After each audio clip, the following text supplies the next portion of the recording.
kind, caring, and vivacious. Erin Chorney was a bright light in the community of Brandon, Manitoba. Erin loves to get out and have a good time, until one day, she doesn't come home. The tight-knit local community rally, but searches and pleas go nowhere, and there aren't any leads, until one day, anonymous letters start to appear. All of the letters alluded to the writer either being responsible for Erin's disappearance or for having intimate knowledge of what actually happened. Police intensify their search and leave no stone unturned. We actually went in and did a surreptitious search of that grave to determine if Erin's body was likely in there. Eventually, detectives decide to take it to another level. There are investigators who do become very proficient at conducting undercover operations where they can fully immerse themselves in a criminal underworld, so to speak. Sometimes to catch a criminal, you have to think like a criminal.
As one travels north on Manitoba Highway 10, 3 hours north of Minot, North Dakota, they come across Brandon, Manitoba, Canada.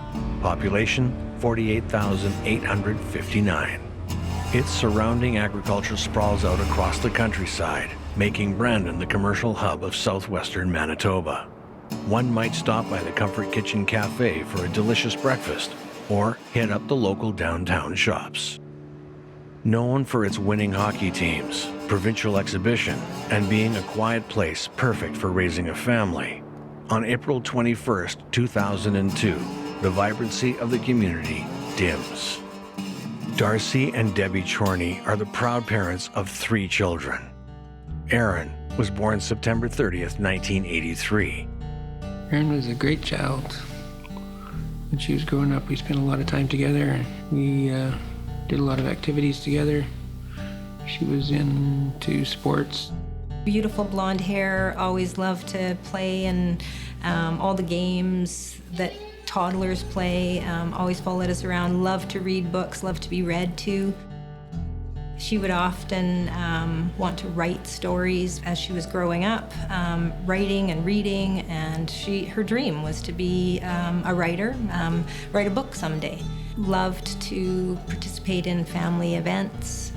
She was very much the eldest of the cousins, so always the imagination, Erin's imagination was the most amazing part because she was able to include the greater of the family. We have a very, very large family, many nieces and nephews on my side of the family, on both sides.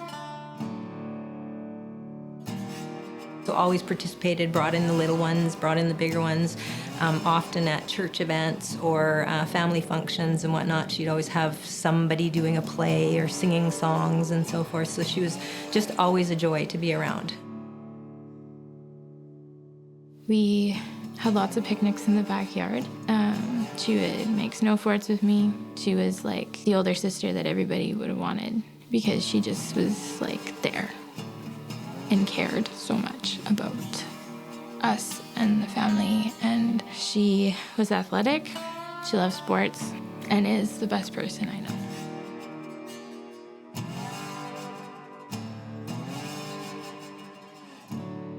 But she always involved me. Like her friends always would let me put their makeup on or whatever. And we would go, like she took me trick-or-treating. She would help me get ready for school in the morning, every morning. I spent more time with her than the rest of my family growing up. She was my best friend. And she was so funny.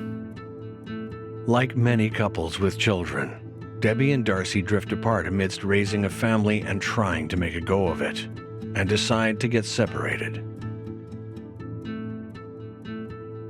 The separation is hard on Erin, who loves family more than anything. She, like most youth, has her moments of acting out. But that never stops Erin from being an important part of their large, extended family. Living with me was just a release for her, to have an opportunity to have a change of pace, moving away from Brandon, having new friends, really having an opportunity to maybe find her place in a school setting. But in the end, it wasn't something that was working well for Erin. I wanted her to stay with us, but she just needed to move back home. Erin has a big personality.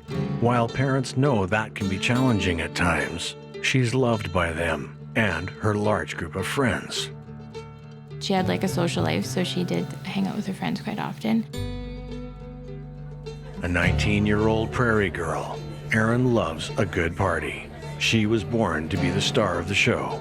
Always the center of attention, she loves to entertain and have a great time. She had many friends, so she was just always a joy to be around.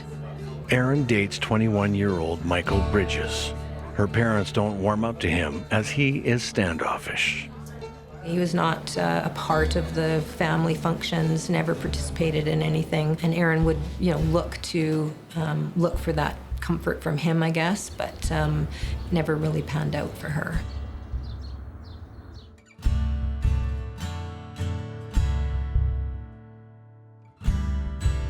Erin spends a lot of time with Michael over the course of their short relationship, but things don't work out and they break up.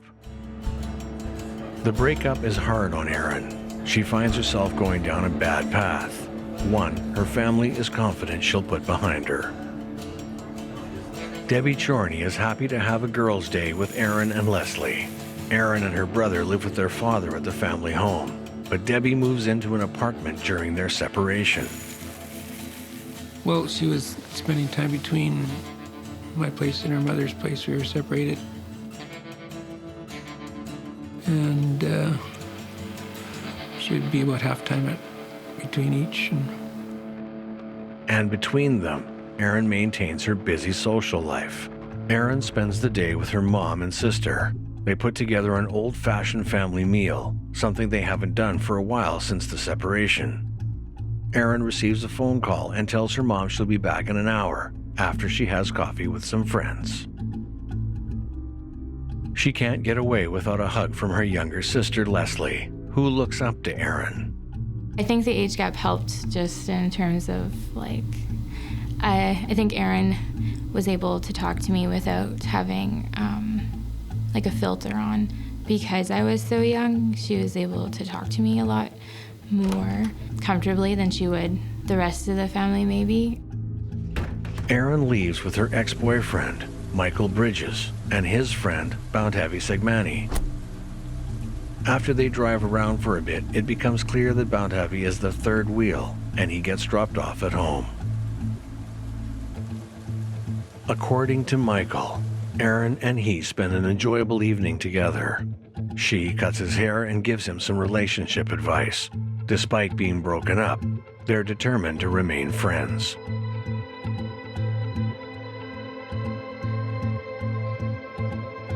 At 11:30 p.m., Erin heads out to meet some other friends and party.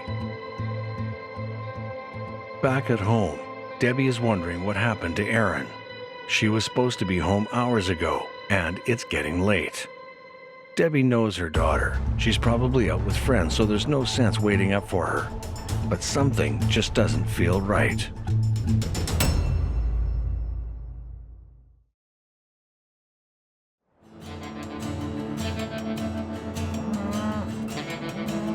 the second largest city in the province of Manitoba, Brandon serves a large agricultural region of southwestern Manitoba known as Westman. In 2002, the city was known as one of the 10 best cities in Canada.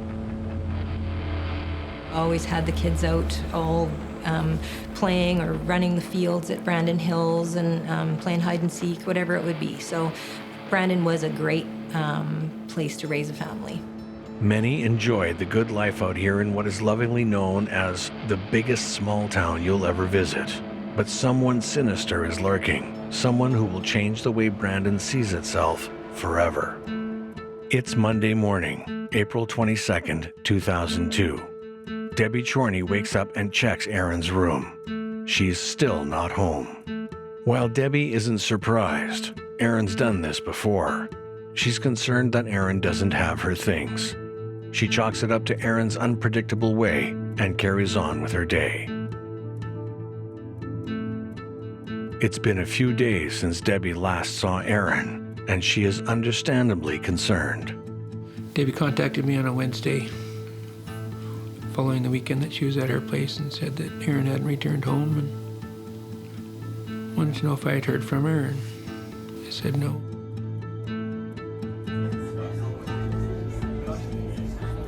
Could that be it? Is Erin just out with friends? Well, we were hoping that she had just,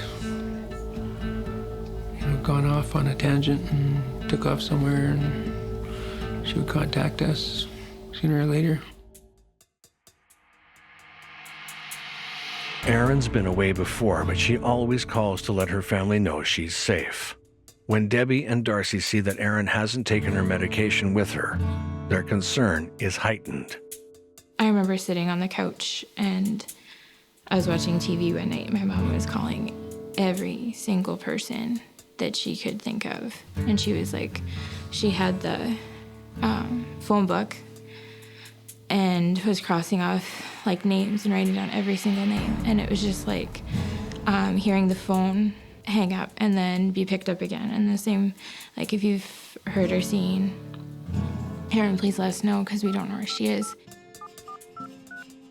With no luck contacting friends and family, it's time to call the police. Sergeant Dallas Lockhart is assigned to be the lead investigator after police hear about Erin's disappearance. As he takes down his notes, he knows he'll have his work cut out for him. Her mom, Debbie, came to the police station in person and filed, in essence, a missing person report saying that her daughter, Erin, hadn't been heard from for several days. This was atypical behavior, but not out of the realm of possibility that Erin was just off partying somewhere. The member who was assigned to it at that time did the preliminary inquiries, doing the obvious things, checking to see if there was any interaction with police through our records management system, checking the hospitals and other avenues where somebody may go.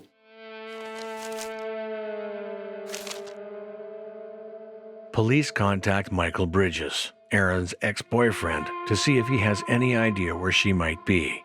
Police are shocked to learn that Michael is with Erin the day she disappeared. Michael describes his evening as a pleasant one. She cuts his hair, they hang out for a bit, share some laughs, and she leaves around 11:30 p.m. that night, concluding that Erin was a good chick. Was? The police are suspicious. They know that all is not as it appears when it comes to Erin and Michael's relationship. Her and Michael met each other, and it was always tumultuous. The whole relationship was tumultuous. I remember the Easter of 2002, our whole entire family drove out to Saskatoon to visit some family members. Erin drove in the car with me that time, and she did share with me that she was going through some very, very difficult times with her then ex-boyfriend. There's some assault charges against him. It seems Erin and Michael were constantly fighting due to Michael's jealousy. He destroys Erin's belongings and likes to embarrass her in front of others. On March 10th, 2002, Erin and friends head over to Michael's in the wee hours of the morning. A drunk Michael gets into an argument with Erin, and he lashes out, choking her. Erin's friend comes to her aid, breaking up the fight, but doesn't come out unscathed. Michael attacks her, throwing her across the room and punching her. It takes Michael's mother, Georgianne Bridges, who Michael lives with, to finally resolve the conflict, managing to get the girls away from Michael. Erin presses charges against Michael in hopes of sending him a message that his behavior is unacceptable. Well, when I first looked at the file, the obvious thing that jumped out at me was her relationship with Michael Bridges. The fact that he was actually under charge for assaulting her and a friend. When questioned about the charges, Michael is apologetic but cold. He pleads guilty to the charges to get them behind him, 2 days after Erin is last seen alive. Michael is confident, agreeing to take a lie detector test if necessary. The validity of a polygraph test result has long been debated both scientifically and in the criminal justice system. In fact, the United States Supreme Court and most courts in general don't accept the results of polygraph tests. They're considered to be somewhat unreliable.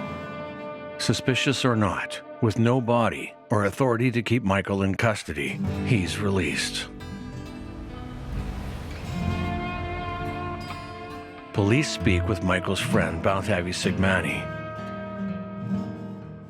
He confirms that he saw Erin on April 21st with Michael, but is dropped off shortly after they pick her up. Sigmani even volunteers to take a lie detection test to prove his innocence. Police continue their search for Erin, but are running out of leads. No one knows where Erin is, and Debbie and Darcy are at wit's end. They try to remain hopeful that they can find her. But as days turned into weeks and weeks turned into months, we realized that wasn't the case. Darcy and Debbie Chorney are at wit's end. They plead with the community for any information they may have on Erin's whereabouts. The overall community response to the Chorneys' plight is heartening. Search parties were incredible. The community of Brandon was so incredible, trying to help us find her. Friends across Canada were putting posters up, Child Find posters, trying to figure out where she was. I remember them searching for Erin, and my mom and dad, I know, benefited from having Child Find walk them through and help them know what to do, or press-wise, it sucks to have to be in the spotlight all the time. My school actually was amazing. They were super, and they protected me from a lot of people talking about it.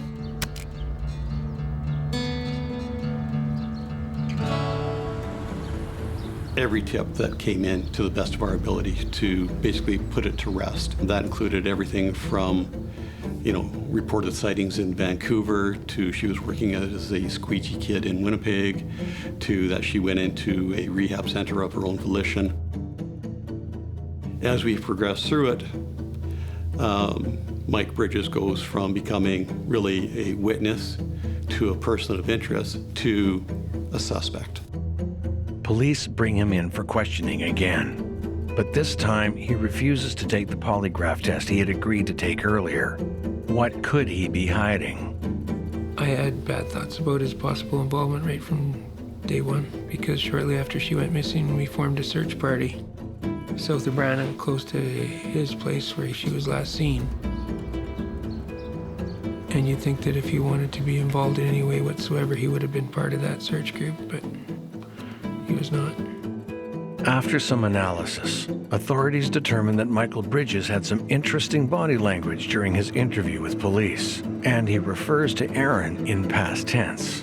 They need to take action quickly. On paper, everything that he said looked great, but when we looked at the video and put the audio and watched it in context of the nonverbal cues, the body language that he displayed, we knew that he was concealing a lot more than what he was telling us. Care must be taken so Michael Bridges doesn't realize he's just become the prime suspect. He's put under surveillance to see if he'll lead police to any clues. He would stay hidden in the house for days or weeks at a time, not even associate with his few close friends. So we were becoming very frustrated with his lack of engagement overall, not just with us, but in life in general. That was a frustrating point in this investigation for sure. All the surveillance on Michael is proving he leads a boring life. It's time to get inside and see what they can find. We firmly believe that we had basically crossed all the T's, dotted all the I's in terms of being your standard investigational techniques. They had really gotten us only to the point where we had to look at making another step.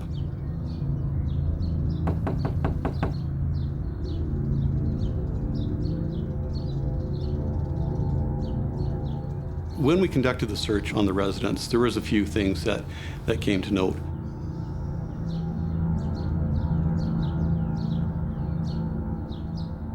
In terms of forensic evidence, there was nothing.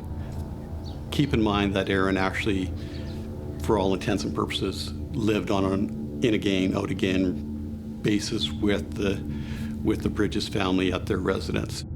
In terms of finding, articles of her clothing or hair or anything like that really was of no consequence. Our forensic investigation unit did collect some forensic evidence. It turned out to be false positives on some of the samples collected. Within his bedroom, I found an envelope from his legal aid lawyer who was representing him on the assault charges against Erin and her friend Lindsay. But on the back of that letter from his legal aid lawyer, I found what I would refer to as crib notes, which outlined the basic story that he gave me during my initial interview with him regarding him and Erin's involvement the night that she was last seen by her family. While the list is suspicious, this search has turned up no evidence that Michael Bridges is responsible for Erin's disappearance. And worse, their prime suspect now knows that he's on the police radar. It's been almost a year since Erin Chorney's disappeared, and things are not looking good in the search for Erin. However, the plot is about to thicken.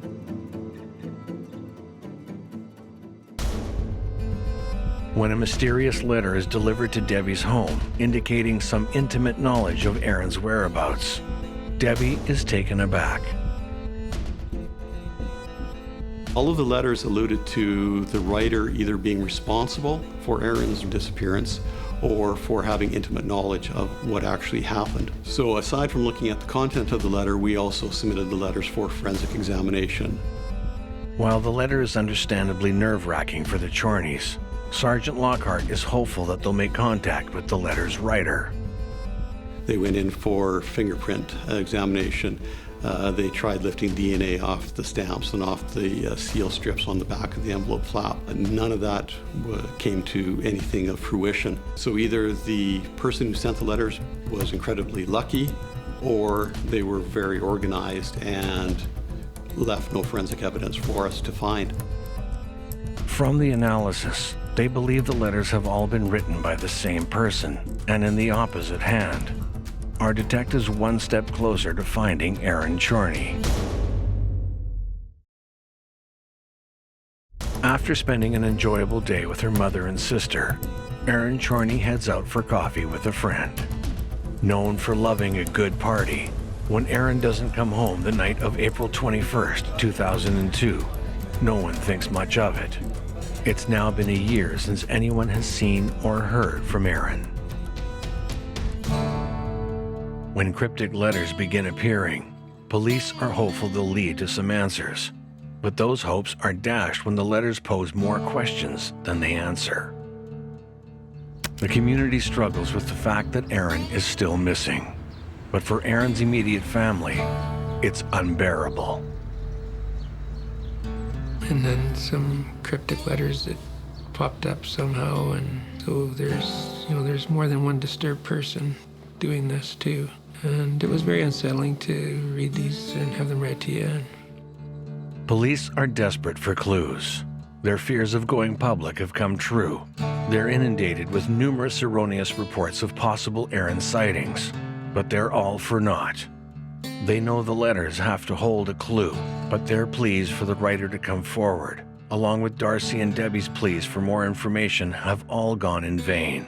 The reality is, all the evidence they do have, circumstantial or not, points to one person. Out of options, out of clues. It's time to get creative. While police are having difficulty finding Aaron, their number one suspect gets a surprise visitor. It's a woman offering him an entry into a contest. An attractive smile is just what he could use after a year in the hot seat with police. And the chance to go to Calgary to watch a professional hockey game is just the thing to cheer him up. A few weeks later, Michael receives a phone call telling him he's won the contest. He can hardly believe his good luck.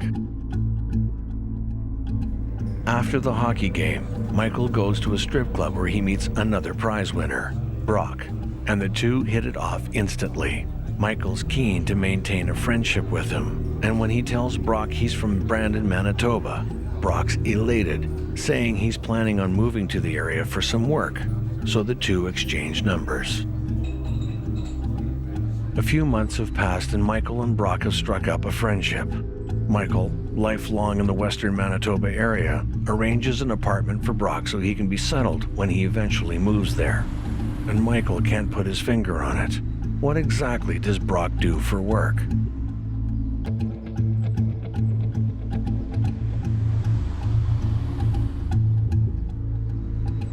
Whatever it is, it provides him with plenty of cash, and he's generous with it.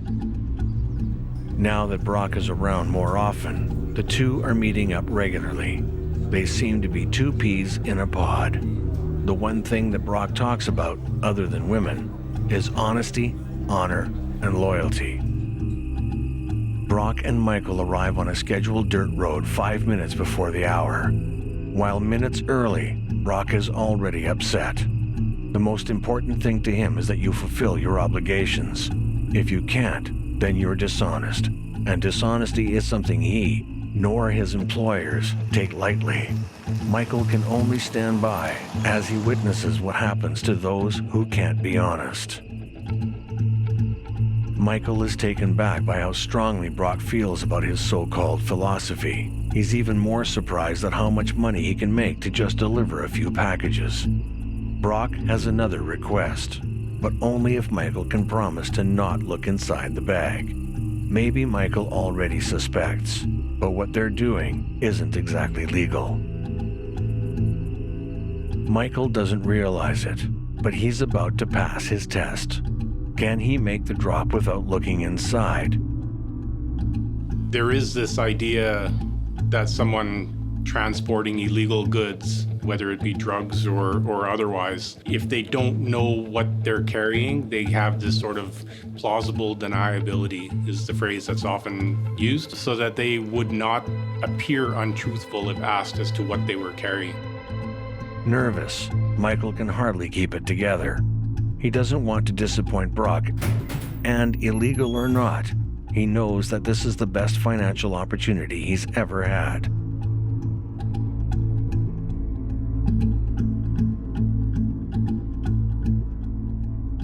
With a successful drop, Michael has shown he can at least get the job done.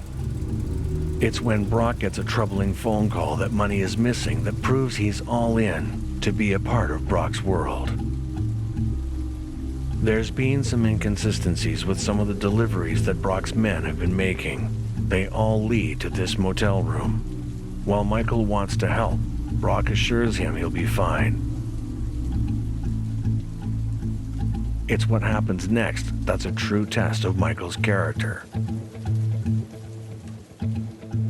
When Brock gets back to the car, he gives Michael a once-over. He wonders, can this be the guy? Can he do what it takes? Michael laughs, openly wondering why Brock just didn't kill the woman. Michael is ready. He's passed all the tests Brock can throw at him. It's time for the big ask. Brock asks Michael if he wants to join the criminal group that he's a part of, officially. But there's a catch. To get in, he must impress the boss with a tale of truly despicable nature and confess his biggest sin. The question is, does he have one to tell? Michael tells Brock that 2 years before he had gotten into an argument with his ex-girlfriend. He pushes her, but she trips and falls over an ottoman, smashing her head on a table, and dies. Not wanting to get in trouble, he hides her body. It sounds terrible, but Brock isn't sure that Michael's story is going to be enough to convince the big boss that Michael is a serious player. He accidentally kills his girlfriend. Doesn't really sound like a crime.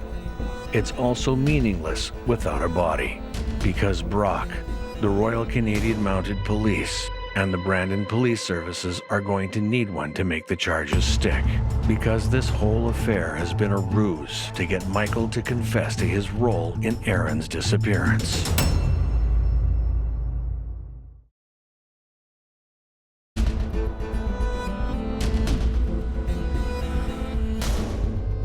Vibrant Erin Chorney of Brandon, Manitoba, has disappeared sometime on the evening of April 21st, 2002.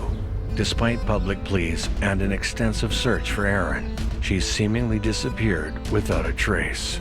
The last person to see Erin is her ex-boyfriend Michael Bridges. He says she left his house that night, but something doesn't add up. Authorities orchestrate an elaborate sting operation in order to find out what Michael really knows. What we wanted to do was set up scenarios with very firm, very defined objectives to accomplish what we needed to accomplish. One of the primary things that we needed to enforce, and it was reinforced through just about every scenario, was the concept of trust and honesty within the organization. So to show that Mike was gaining the trust of the organization, he was giving a task where he had to transport the bag, which I believe he thought contained firearms, to a different destination, drop that bag off, pick up another bag or envelope and bring it back and turn it over. And again, that was to emphasize that trust and honesty aspect. The ultimate goal is to get Mike to want to join the organization, knowing that he has to be trustworthy, that he has to be honest, that basically the organization needs to know everything about him prior to actually taking him on and engaging him in the business of the organization. Through very frequent interaction, one of the attributes of being a good undercover operator is that you can morph into what is required. And Brock adjusted his portrayed out view of life to match Mike's, so in terms of how they viewed and spoke about women. Going for frequent meals at restaurants where Brock was always picking up the tab. One of the scenarios that we created was where Brock and Mike arrived at a hotel looking for a female who owed the organization some money. Undercover agents acted out a scenario where Brock assaults a woman, all to gauge how Michael would react.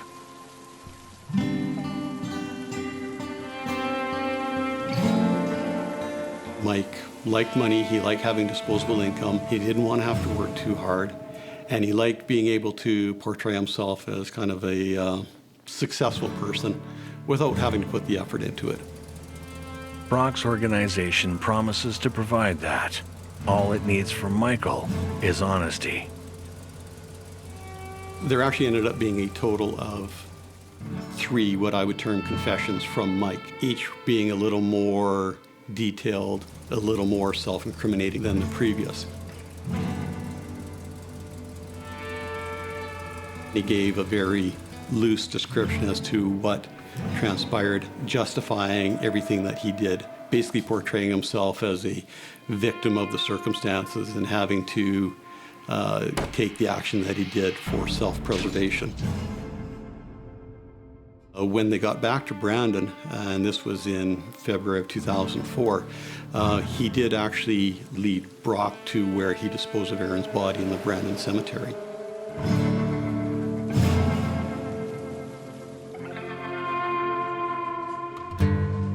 The following day, he gave a second, more detailed more incriminating confession to Brock as they were sitting in a restaurant.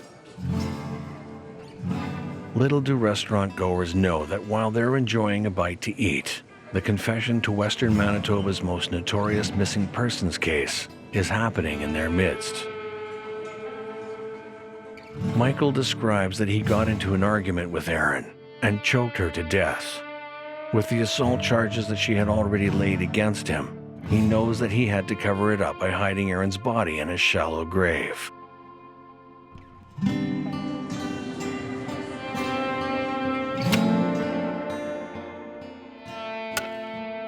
We actually went in and did a surreptitious search of that grave to determine if Erin's body was likely in there. That turned out to, in fact, be the case, where we were able to say, yes, there is something in this grave that doesn't belong, and based on what our suspect has told us, we believe it to be Erin's body. At that point in time, Brock led Mike to believe that he was ready to be introduced to Mr. Big, to tell him all of his dark secrets, get that out in the open, let Mr. Big deal with it, and bring him in as a member of this organization.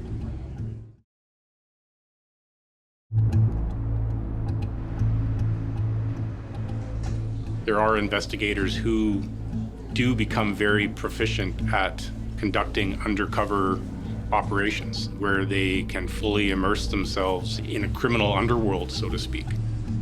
They may return to their normal life in the evening and then go back to living this so-called life of crime during the day, or they may be gone for months at a time.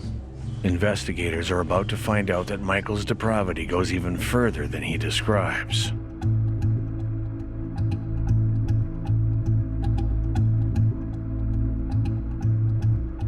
It's Michael Bridges' big night. Unaware that he's in the midst of a massive sting operation, his undercover RCMP handler, Brock, encourages him to go over the details one more time before meeting the boss.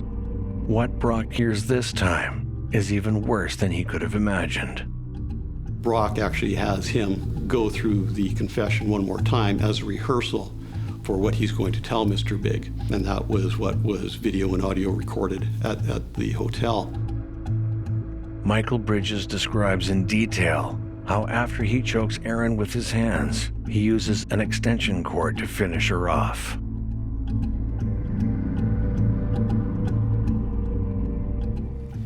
When the extension cord proves unsuccessful, he then fills the bathtub in order to drown her. Following Erin's drowning, Michael Bridges then wraps her body in a blanket and buries her in a fresh grave in the Brandon Cemetery.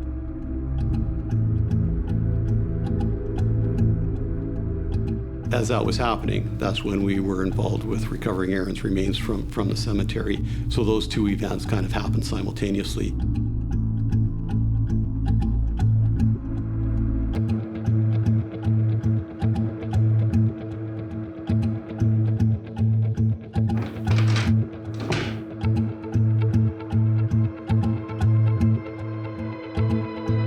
Michael is stunned by the realization that he's just been the subject of a massive sting. That's where everything kind of came to fruition in terms of our investigative efforts.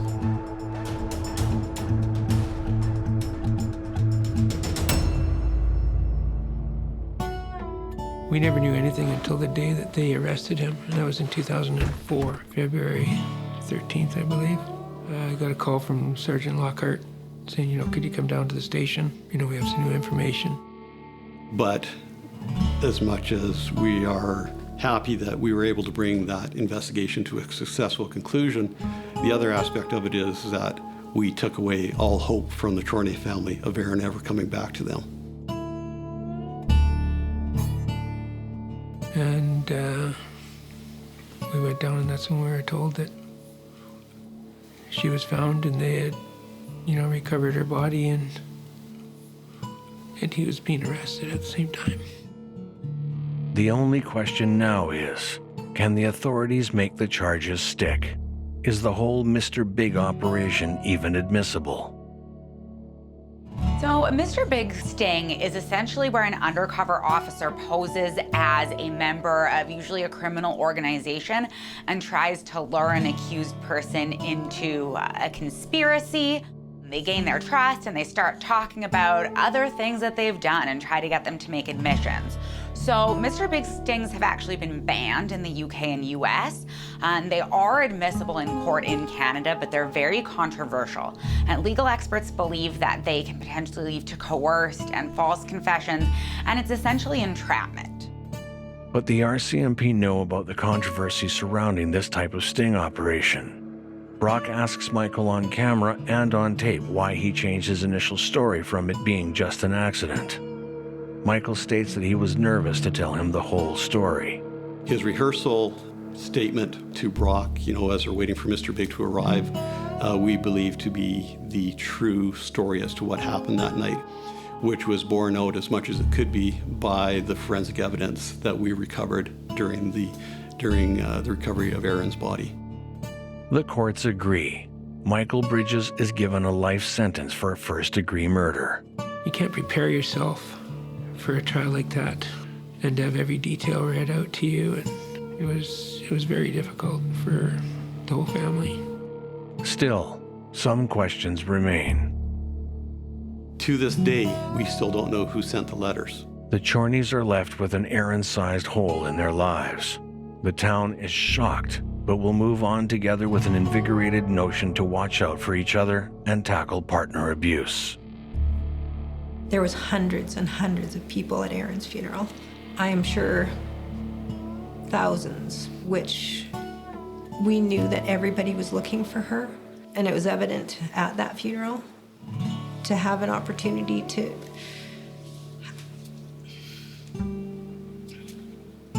say goodbye, because we never could say goodbye. I'm just really happy how the community came together, our friends and our family. So traumatic for all of us to have to deal with the emotions.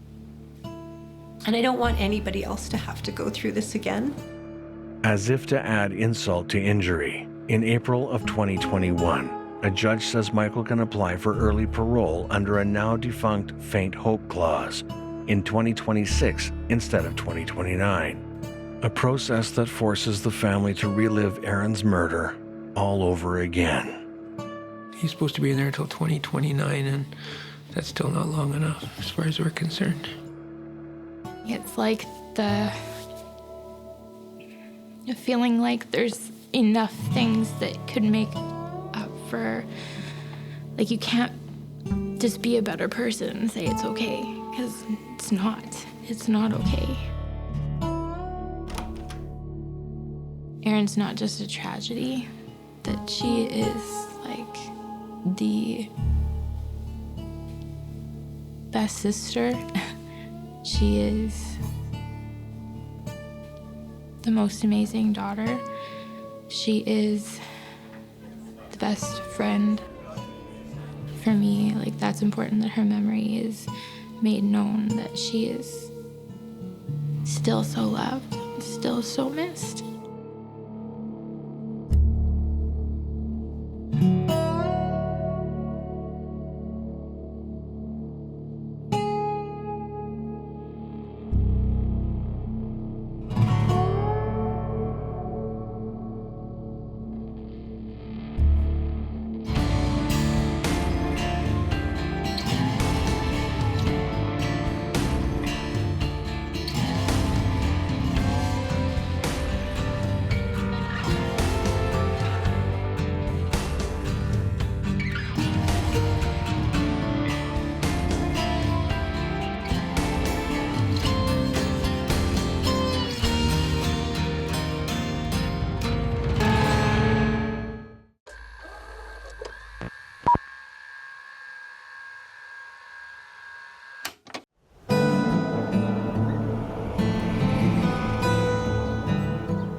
Kathy Ford answers a seemingly normal phone call on February 17th, 1988.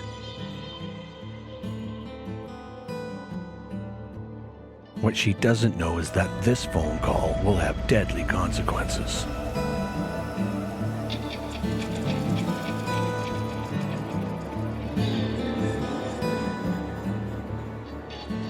No one in the town of Gorman expects something like this to happen in their community.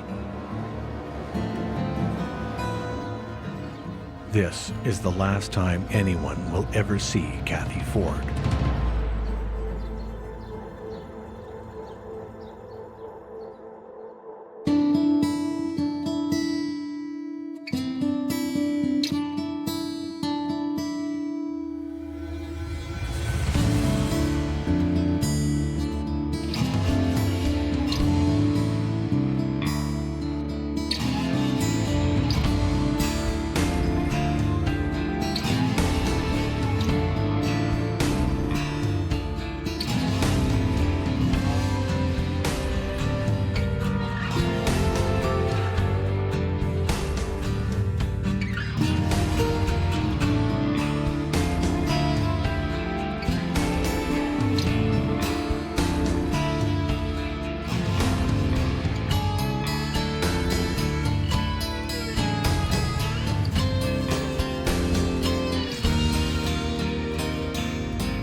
Gorman, Maryland borders the sister town of Gormania across the Potomac River in West Virginia. Both towns are the quintessential American small towns, with 106 people living in Gorman and 133 in Gormania. Gorman is a safe haven for the community, named after former United States Senator Arthur B. Gorman. The majority of work in Gorman is in the mining industry. Events and attractions like the annual canoe races and golden trout festivals bring life into the small community. It's 1988, and the local hotspot is a local restaurant owned by the Ford family. Richard and Rosalie Ford moved their family of 6 from Wilmington, Delaware to the community of Gorman in 1984. It's been a successful venture for Richard and Rosalie. Business is great, and their children have flourished in Gorman, one of which is their 19-year-old daughter, Kathy, who still works with them at the restaurant. Kathy is a bright light in this town. Locals describe her as nice, well-liked, and sensible. Since the move, Kathy has found romance in the form of Darvin Moon, her boyfriend of 3 years. Kathy Ford was probably a typical teenager. Then she fell in love with Darvin Moon, who was, I think, a few years older. And so she got into a relationship with him, and her whole world was right there in Gorman in that restaurant, her family. One of the locals includes former Army veteran and newly promoted Deputy Sheriff of Grant County, Paul Farrell. Paul attended Southern High School, where he's the star athlete, excelling in boxing and basketball. Paul still helps his parents at their country store, which is across the river in the twin town of Gorman. He also has a trailer near the Stony River he visits from time to time.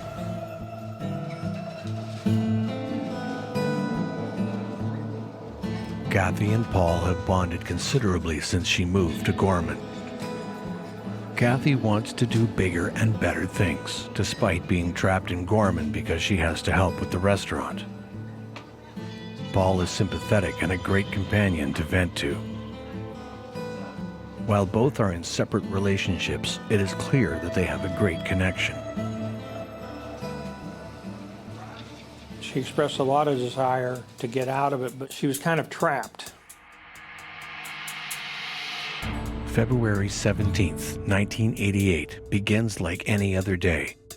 Kathy arrives at work, makes a pot of coffee, and prepares the restaurant for the day.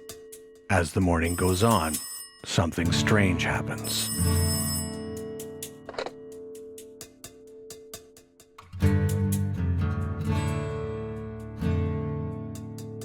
A man, claiming to be a magistrate at Mount Storm in Grant County, calls and asks Kathy to meet him at 3 p.m. to answer some questions about some checks from the restaurant. He explains he believes they are dealing with check fraud.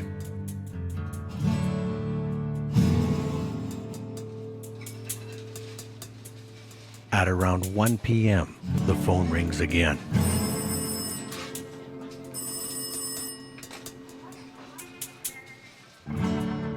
On the phone is an undercover cop.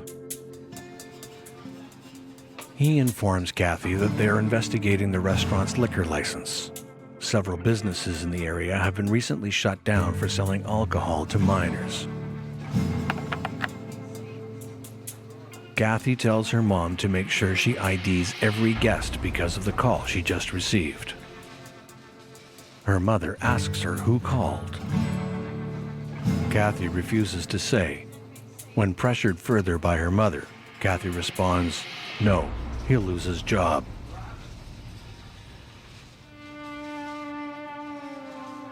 Kathy's shift is over.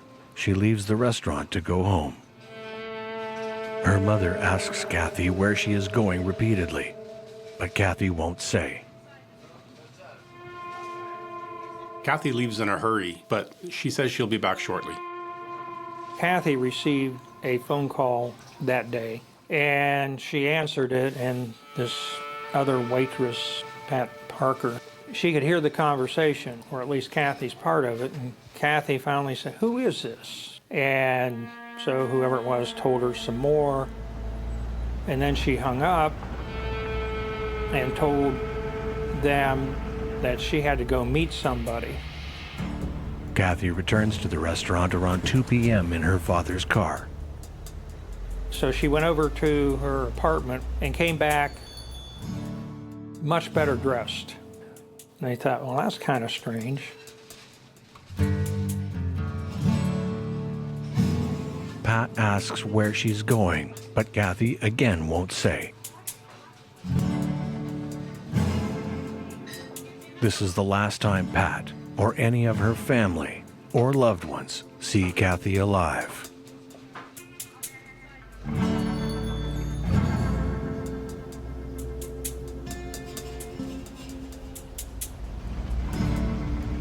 Kathy's relative who said she saw her Ford Bronco going north.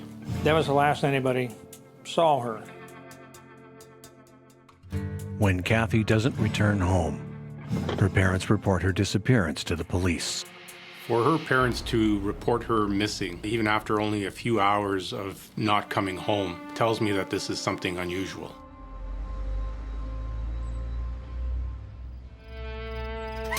At 8:30 p.m., Paul Farrell joins his friends at a local bowling alley. He drove up to Oakland to play in a bowling league that night, and all of a sudden he got a phone call.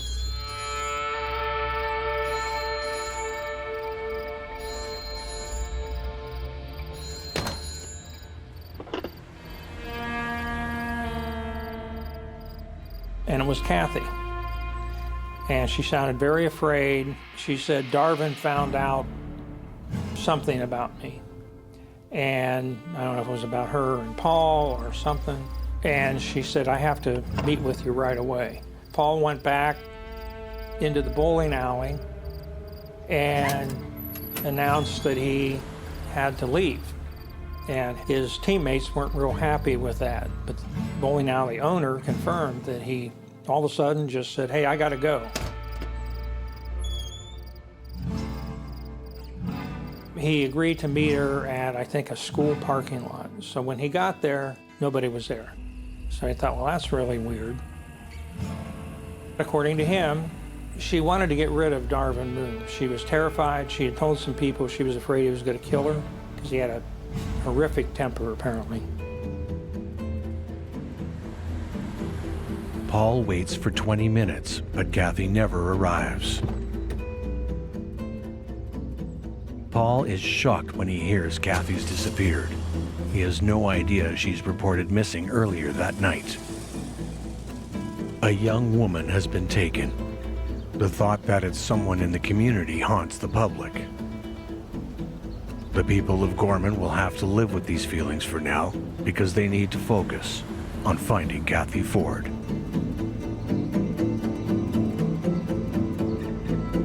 The day after Kathy's disappearance, the Ford's restaurant has now become ground zero for the search. Though distraught, Kathy's parents, Richard and Rosalie, are putting on brave faces. What matters most is finding Kathy. Along the tree line of Highway 50, local residents search for Kathy. Leading the search party, along with Officer Smith, is Paul Farrell. As a local resident and a deputy sheriff, he is trusted with the task. The Ford family feels they are in good hands with him, as he is well known and respected in the community. Investigators who live and are from a small town often are more intimately aware of the environment. They know the people very well. They know the places that kids go and hide. They know all the nooks and crannies associated with that community. It's a luxury almost to have people in your law enforcement agency who are from that community. 2 days later, on February 20th, Paul's girlfriend, Kathy Bernard, asks if he's heard about Kathy Ford's disappearance. Paul is aware that Kathy is missing. He's concerned people suspect he has something to do with it. Kathy's car is last seen headed towards Mount Storm, where his trailer is located. A guy named James Kuhn, who testified he was driving up the road and Kathy Ford was in front of him in her Ford Bronco. And this was on the day that she disappeared. And he saw her turn on to, I think it's Bismarck Road, which is the road that Paul's trailer was on. And so that was the last anybody supposedly saw her. While cleaning up around his trailer, Kathy Bernard finds a note in one of Paul's pairs of pants. The note depicts two people setting up restaurants to sell alcohol to minors by using fake IDs. When Kathy questions him, Paul is concerned that someone around town is getting businesses to sell to minors. On February 26th, Paul and Officer Smith meet with Vonda Moreland, a concerned citizen, who wishes to assemble an official search committee. Both officers think it's a great idea. It's been 9 days since Kathy disappeared, and a dedicated search party would be very helpful.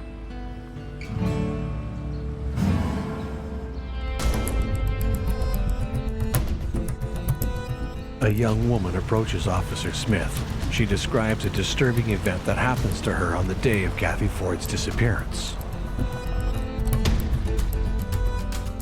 Paul heads back to his trailer for lunch, where he discovers startling new information about the case. Then, he sees something off in the distance.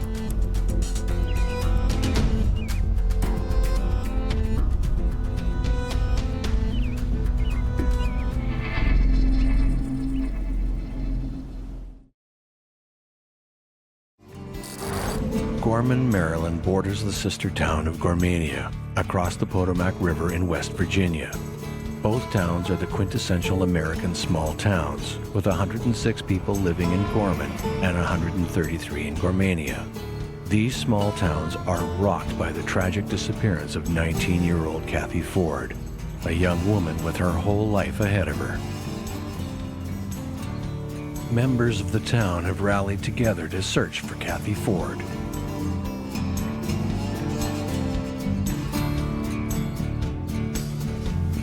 Paul Farrell is leading the search for Kathy, while also investigating the nature of her disappearance.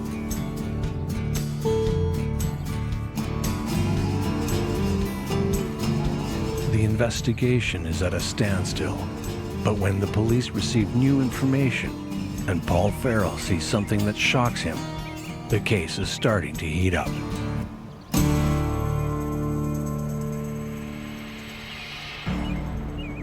Paul calls Vonda Moreland, asking if they can put a hold on the search for 48 hours, but she's unable to call off the search. Paul also requests that Bismarck and Cherry Roads be exempt from the search because evidence has been found near the intersection and he doesn't want it contaminated.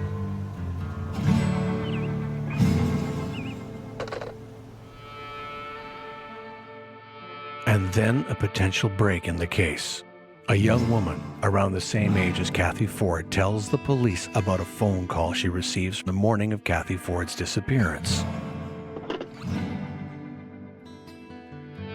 The man claims to be a magistrate and says he is conducting an investigation into someone she knows, telling her she needs to meet him at the Mount Storm Fire Hall to discuss it. When confronted about who he's investigating, the man becomes defensive and quickly ends the call.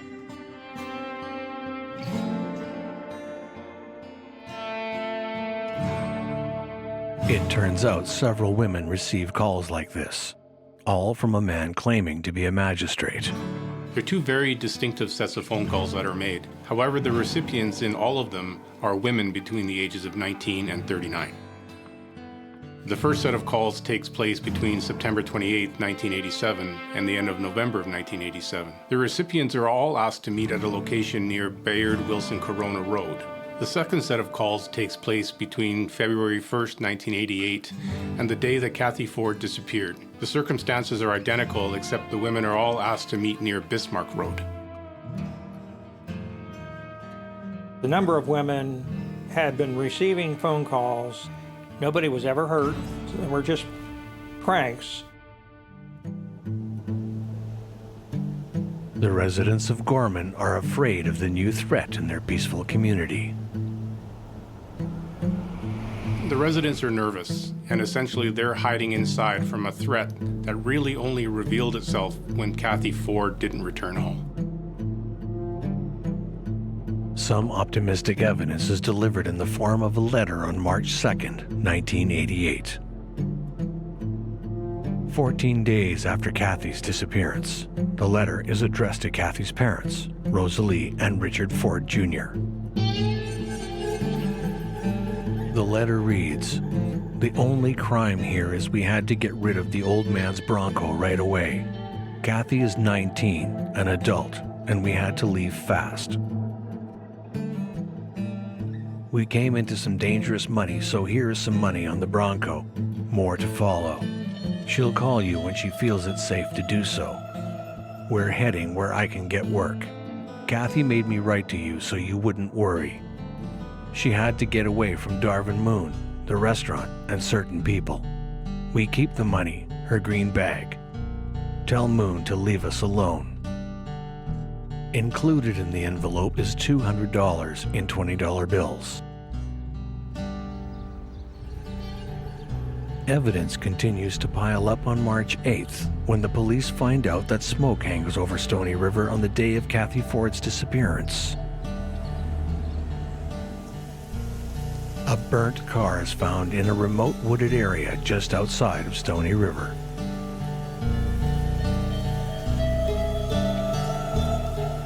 If there's no body, there is no medical examiner investigators. We work with the police and specialists for cause and manner of death. And so in this case, I can't imagine the individuals in search for evidence and suspected arson occurred and has destroyed all of the evidence that may have been contained within the vehicle that the victim owned. The power of heat will congeal everything together, and sometimes you can't even determine if it was a part of a car or was that evidence. As the forensic investigation team obtained that burnt out vehicle as evidence, I mean, they would have found the remains of a human and bones, or teeth for that matter, anything, if the victim was present within her vehicle. But she definitely was not in the vehicle at the time. The car is found 100 yards from Paul Farrell's trailer, beside Bismarck and Cherry Road. Police immediately notice bloodstains in the trailer.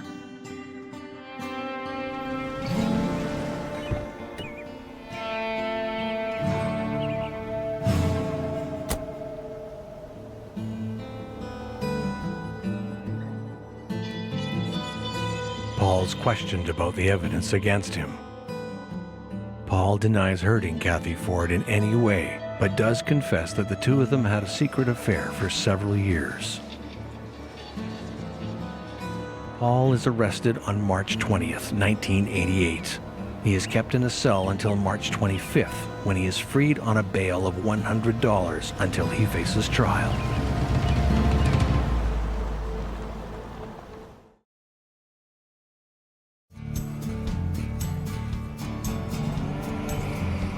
On February 17, 1988, in the small community of Gorman, Maryland, Kathy Ford leaves town to meet someone and never returns.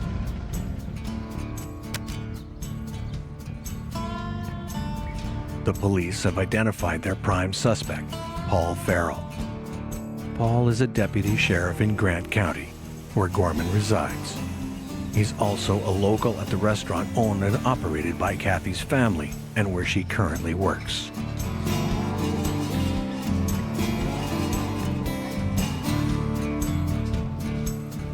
When questioned, he reveals that he and Kathy have been having a secret affair for a number of years. The motive is unclear, but the evidence against Paul Farrell is hard to ignore. Paul is linked to various phone calls made to young, attractive females, seemingly with the attempt to lure them to two specific locations.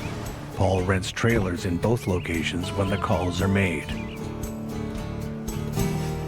The car Kathy Ford is last seen driving is found burnt 100 yards from Paul's trailer, an area he asks to not be searched. The police search Paul's trailer. They find bloodstains in the bedroom, installation of new carpeting, and fresh paint. Paul Farrell is arrested, and on January 25, 1989, his trial begins.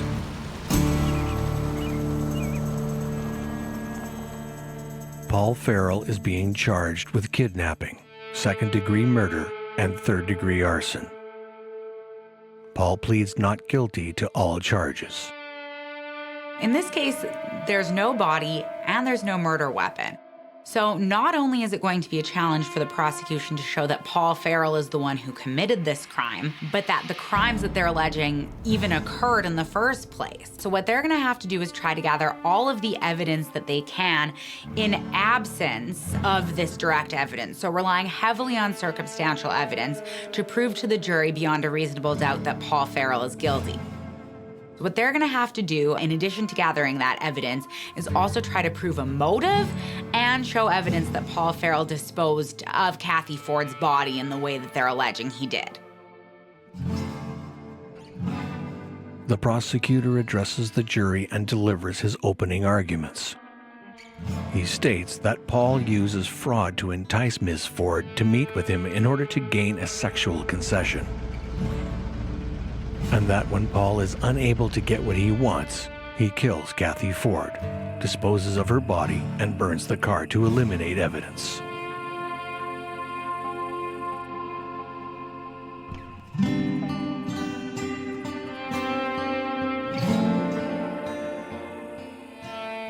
The prosecution present various phone calls to lure young women. In many of the phone calls, the man claims to be a magistrate. Both magistrates in the county are female. One of the magistrates and her assistant testify that Paul Farrell uses a payphone outside of their building between 10 and 11 in the morning of February 17, 1988. The prosecution present evidence of 206 additional phone calls to libraries and bookstores across the country. During these calls, Paul Farrell poses as a doctor and asks young female employees to read sexually explicit pages from the book Our Bodies, Ourselves. One employee hears heavy breathing on the other end of the phone while she reads. The prosecution states Paul is making these phone calls as a way of self-gratification. The defense admits to Paul making these calls. For him, it's like calling a sex hotline without having to pay. Paul says this evidence should be excluded because it's more prejudicial than probative. So circumstantial evidence is evidence that speaks to the surrounding circumstances of a crime but doesn't necessarily tie a suspect directly to it. Suspicious phone calls, being in the wrong place at the wrong time are things that create an error that lead one to believe that this person committed the offense, but doesn't necessarily directly tie them to it and could potentially have another very plausible explanation. Direct evidence, on the other hand, is direct links between the accused and the crime. So things like DNA, a confession, fingerprints, that hard evidence that tends to be much easier for a jury to believe than a case that's purely based on circumstantial evidence. Prejudicial evidence is used to create a negative image of the accused, whereas probative evidence is evidence that speaks directly to the facts of the case. So in this situation, what Paul Farrell is trying to argue is that the phone calls that were made are prejudicial as opposed to probative.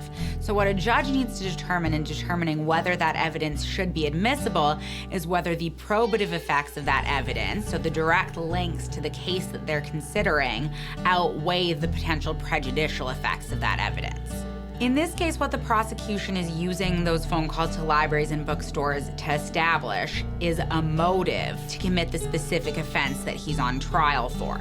So where normally they would be considered more probative than prejudicial, in this case, the prosecution is using them to draw a direct link to the case at bar. The number of women had been receiving phone calls. Nobody was ever hurt. They were just pranks.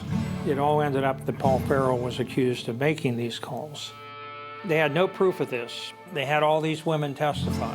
One, after a lot of pressure, said that the caller sounded like Paul Farrell, which she later recanted, said she told them, no, I don't think so. And he said, you got to stick to your story that you gave us. You've got to say that it was Paul Farrell. They started a very concerted effort of assassinating Paul Farrell's character. A lot of these women who were involved, they're kind of sheltered up in the mountains. The deputies and even the FBI and the prosecutors started telling them horror stories about Paul Farrell, that he had been implicated in 9 rapes and murders when he worked out at Yellowstone Park. They were telling them all kinds of stories to make Paul look like a very dangerous psychopath based on no evidence whatsoever. Kathy Bernard testifies that on February 29, 1988, she receives a phone call from Paul, who is in Pennsylvania. Paul started getting implicated, and eventually he became afraid, so he did some stupid things. And one thing he did was drive up into Pennsylvania and mail a letter to Kathy's mom, handwritten letter that just said, Dear Mom, I'm okay, I just had to get away. Here's some money to help with everything. So he mailed it. And by that point, Paul was a very strong suspect. So when the mother got that letter, they tried to figure out who that call came from. And they got the phone records from the pay booth. At that time, in that small town, a call was made to Paul's girlfriend. So that did not look good at all. And I've seen this in a number of cases that people become very afraid when they realize they're a suspect and sometimes do stupid things that actually digs them into a bigger hole. And that's what Paul did.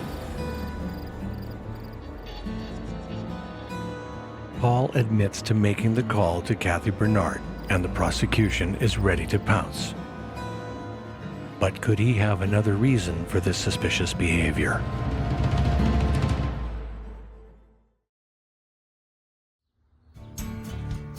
On February 17, 1988, in the small community of Gorman, Maryland, one of its citizens, Kathy Ford, is missing. The car Kathy Ford is last seen driving is found burnt 100 yards from Paul Farrell's trailer. Paul Farrell is being charged with kidnapping, second-degree murder, and third-degree arson. The State versus Farrell trial is underway. The prosecution has provided the jury with two key pieces of evidence. The first are the phone calls Paul Farrell makes to young women, luring them into a remote location or asking them to read a sexual passage from a book. The second is the letter addressed to Kathy Ford's parents. The letter's in Paul Farrell's handwriting, along with the same amount of money Paul took out of his bank account days before. A burnt car is found behind Paul Farrell's trailer in an area he asked not to be searched. The car is set on fire intentionally and can be accessed by Paul without traveling on any main roads. The prosecution concludes that after Paul Farrell kills Kathy Ford, he drives the car away from his trailer and sets it on fire to destroy the evidence.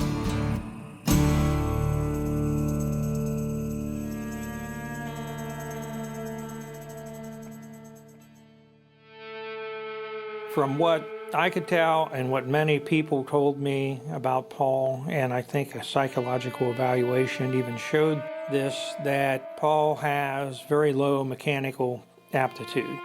They said he was a mechanical klutz. You know, he barely knew how to open a car hood, let alone figure out what to do inside. That's what I was told by a lot of people. They said if Paul had tried to set fire to that Bronco, he would have burned himself up with it because he was just such a klutz.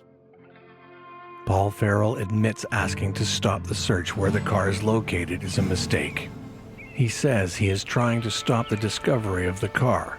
He knows that it would look very incriminating if it is found in his backyard. The prosecution provides the jury with evidence found in Paul Farrell's trailer. The police also find a cigarette butt and a watch. The cigarette butt is from the brand that Kathy Ford smokes. The watch is hers too.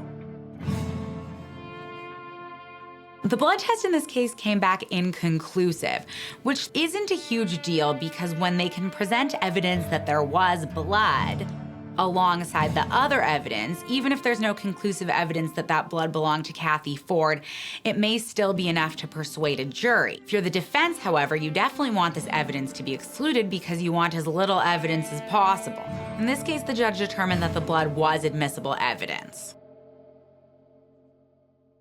They didn't have Kathy Ford's blood type, so it was all speculation to begin with, let alone any genetic evidence of her blood or anything. A neighbor testifies that between 1 and 2 p.m., she hears terrifying screams and a gunshot coming from Paul Farrell's trailer.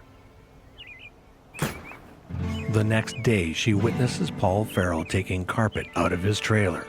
She asks why he is replacing the carpet. Paul responds that it's because of a dark stain and animal odor. Both Kathy Bernard and Paul's landlord were inside his trailer prior to February 18th.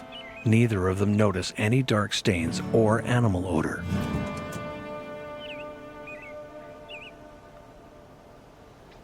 The most crucial of whom was a woman who lived closest to Paul Farrell's trailer. And she testified at trial that she heard some banging, then she heard a scream, and then gunshots coming from Paul's trailer, and later she saw smoke. And finally her husband slapped the table and said, "Damn it, woman, I don't know if you're going to tell the truth, but I am." So then he went into the story of how they terrified her, they kept coming back to her, they kept threatening her that they would take their children from her. So she broke. So she agreed to sign a statement saying what she testified to. But she immediately tried to take it back. And they told her, "You can't take it back. If you don't say this at trial, we're going to charge you with perjury. And we'll take away your kids." The prosecution presents body language analysis before and after he completes a polygraph test.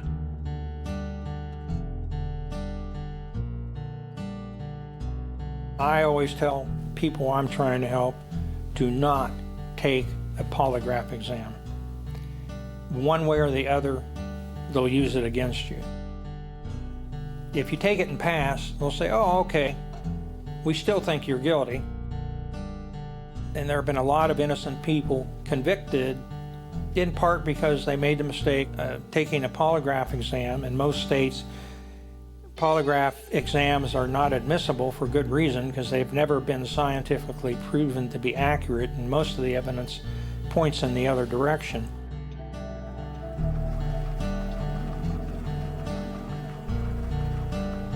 The analyst states that he reads Paul Farrell 2 scenarios in which Paul meets with Kathy Ford. In the first, their meeting is pleasant and peaceful. In the second, Paul acts aggressive and violent, saying that while he reads the second scenario, Paul is nodding, understanding this to be an admission of guilt. Paul's shown to be nodding, and that could actually be interpreted a number of ways and not necessarily as an admission of guilt. For example, it could just be Paul indicating that he understands the question that he's being asked. This FBI agent, what he testified about specifically was Paul Farrell's body language.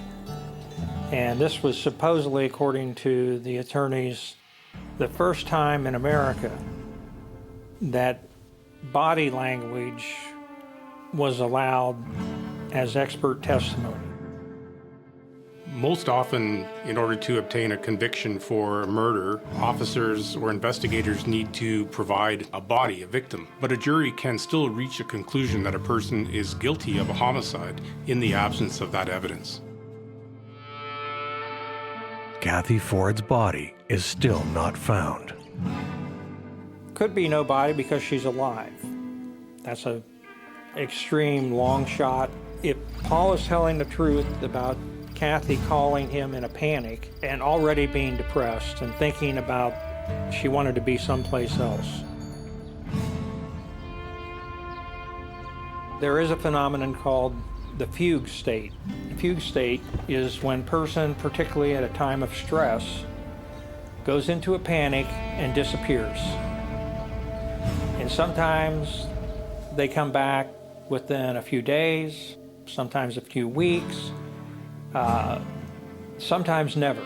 They set up a new identity and just disappear. Whether she would do that, I don't know, but her letters certainly showed she was a very, very unhappy person. She felt trapped by Darvin Moon.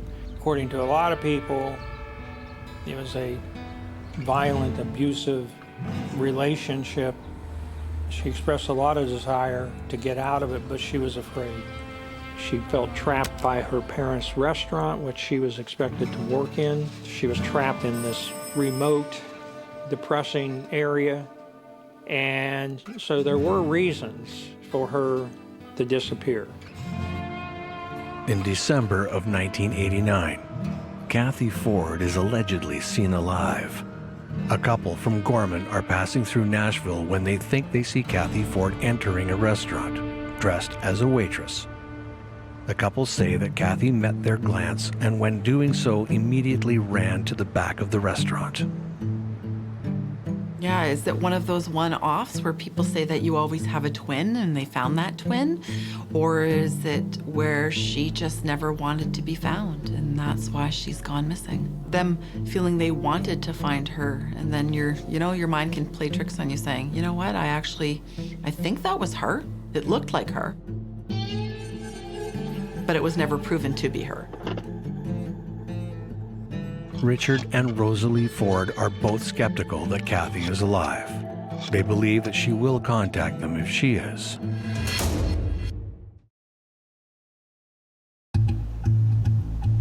If Kathy Ford is alive, what motive could there be to leave Gorman and not contact her family? Maybe this is just her ticket out of the small town.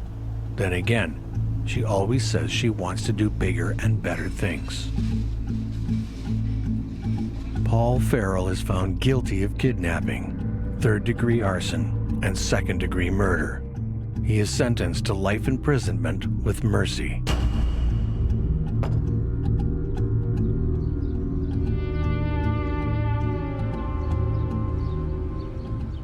the Ford family feels justice is served. They continue their lives with a weight off their shoulders. Kathy's killer is behind bars, and her family finds solace. The dust settles, and life goes back to normal in Gorman. The threat that keeps many residents in their homes is gone, and the town takes a collective sigh of relief. Paul Farrell is behind bars, but many still believe he's innocent. And I got a copy of his prison intake psychological evaluation, and the psychologist remarked that he had none of the pathology that he would expect to see in a convicted killer. And then his attorney later had a forensic psychologist who did forensic psychological analyses for the CIA. So he was very respected and top-notch. And so he put Paul through a lot of tests and interviewed him in depth. And he said, I would be amazed that Paul Farrell could do something like this. He pointed out reasons why, and that he just didn't fit. But there he was in prison for murder. And yeah, some people are good actors, but Paul's not that way. He wears his emotions on his sleeves. In 1990, Paul appeals his conviction to the West Virginia Supreme Court. His appeal is denied by a 3-2 vote. In 2001, West Virginia Governor Cecil Underwood commutes Paul Farrell's sentence.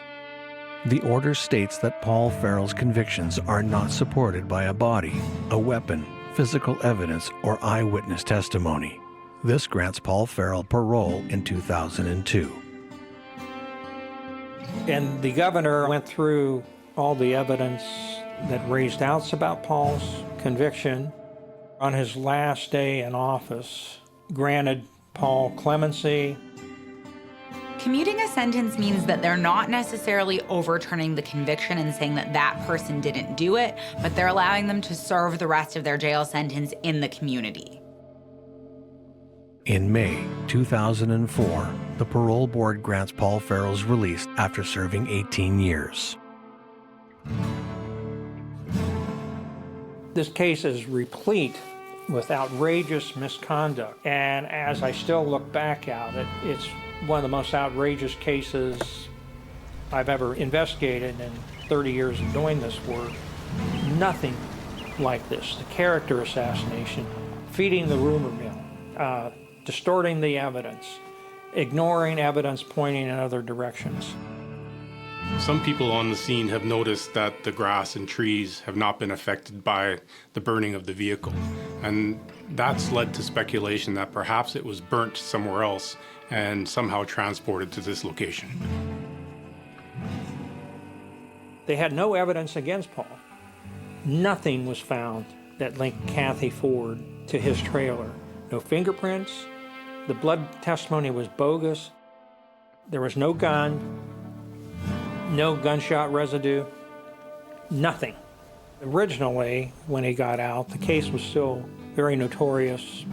He had time building himself back into society.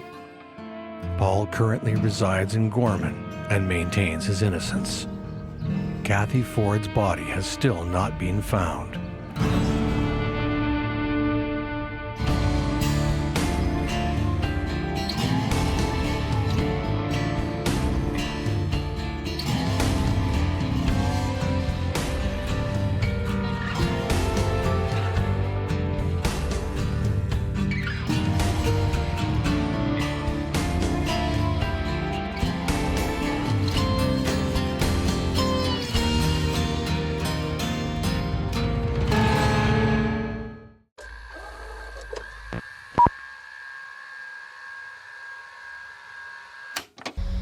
Nashville, Michigan, October 3rd, 1985. It happened on a fall night like any other. Except for one thing. Rodney Fancher is about to take his last breath. This is a small town. Things like this don't happen here. The hunt for an unknown killer begins, leaving investigators desperate for clues. Who's he running with? Who's he dealing with? Is he involved in criminal activity himself? As the web of the crime slowly begins to untangle, the truth behind the murder is far more disturbing than anyone imagines. Somebody's going to get hit tonight.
Nashville, Michigan. Population 1,684. A quiet town 2 hours west of Detroit, but one that feels like a lifetime away. Once the record holder for the world's longest ice cream sundae. A town where everyone knows each other, where residents keep their doors unlocked. A town where murders don't happen. 40 minutes east of Lansing, Michigan. 24-year-old Rodney Fancher, on leave from the Army, lives with his mother, Mary. Mother and son reside in the nicest home on Beulah Street, in one of Lansing's toughest neighborhoods. Rodney occupies his days job hunting, tending to his mother, and looking after the house. Yet it isn't all work and no play for Rodney as someone next door catches his eye.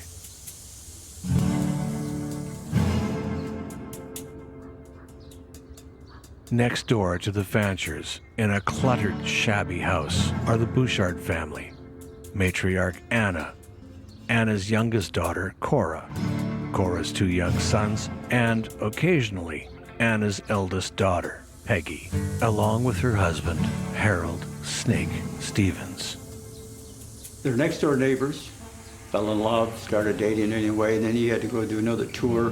When he came back, they started getting very serious at that point. So when the opportunity presented himself, Rodney moved in. It was quite a group of people in a very small house, quite frankly. After the loss of their 14-month-old daughter, Peggy and Harold moved back in, attempting to cope with the tragedy. Peggy and Harold had been living in Arizona, and they moved back closer to home to be with family after suffering their loss. Still grieving, Peggy and Harold find solace in Cora's 2 young children, their nephews, Brian and Brad, with Harold taking an exceptional liking to young Brian. Harold sees Brian as a totem of what could have been. He sees him as another chance to be a father. Cora had a 6-year-old son and a 2-year-old son, I believe it was, at the time. So Rodney assumed the role as the father there because the father was not around. But before Rodney showed up, Harold Stevens and Peggy Stevens were the ones that kind of looked after young Brian and developed a real good relationship with him. That's where the problem began.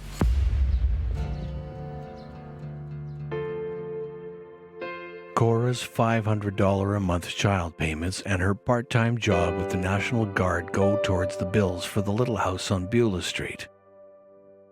As Anna, Peggy, and Harold are all on welfare. But after months of living in tight quarters, and with Rodney finding the odd job here and there, the young couple decide it's time to move out.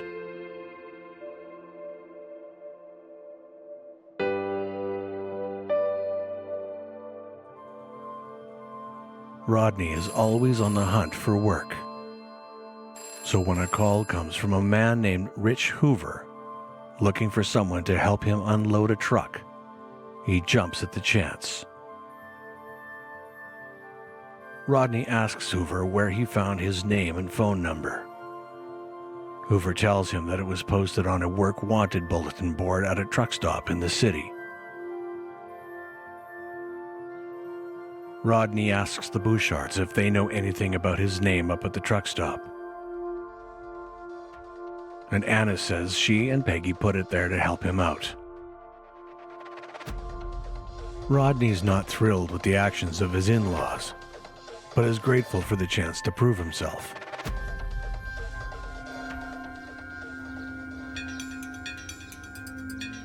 With tensions running high in the household, Peggy and Harold plan a trip to Bay City, Michigan, an hour and a half north of Lansing, to visit a friend and to take on a job of their own, delivering a trailer down to Florida. Though employed in the Eaton Intermediate School District, Harold has issues holding down employment, so a quick job comes as a relief to him and Peggy.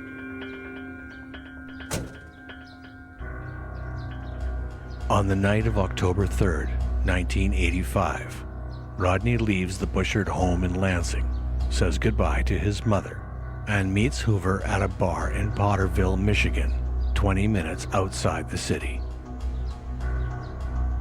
That's the last time anyone sees Rodney Fancher alive. Rodney pulls into the bar's quiet parking lot, spotting Hoover's truck under a burnt-out lamppost, tucked away from the other vehicles.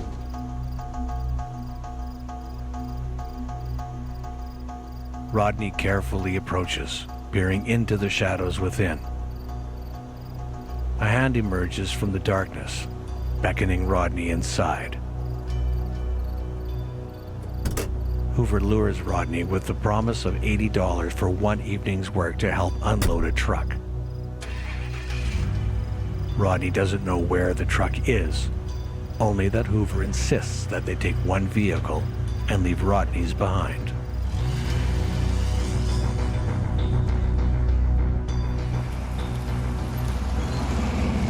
Rodney engages Hoover as they drive, discussing the job and wages.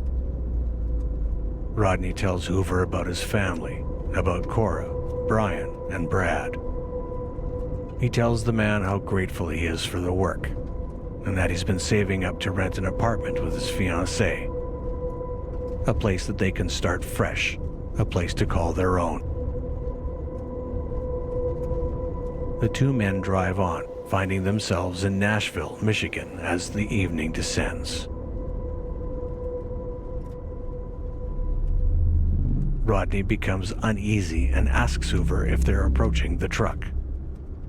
Hoover says nothing.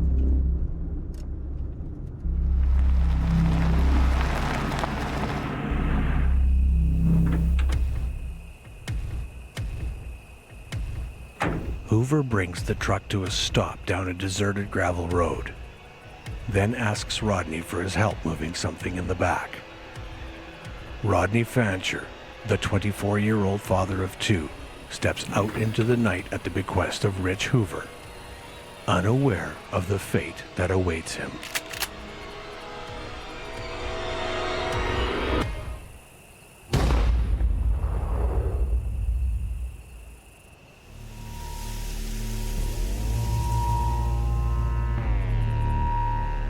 But why did Rich Hoover shoot Rodney?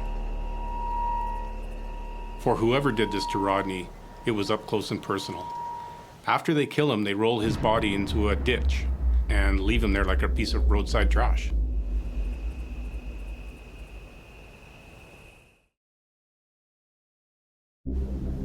Nashville, Michigan, a quiet town of over 5.6 square kilometers, with a population of 1,500.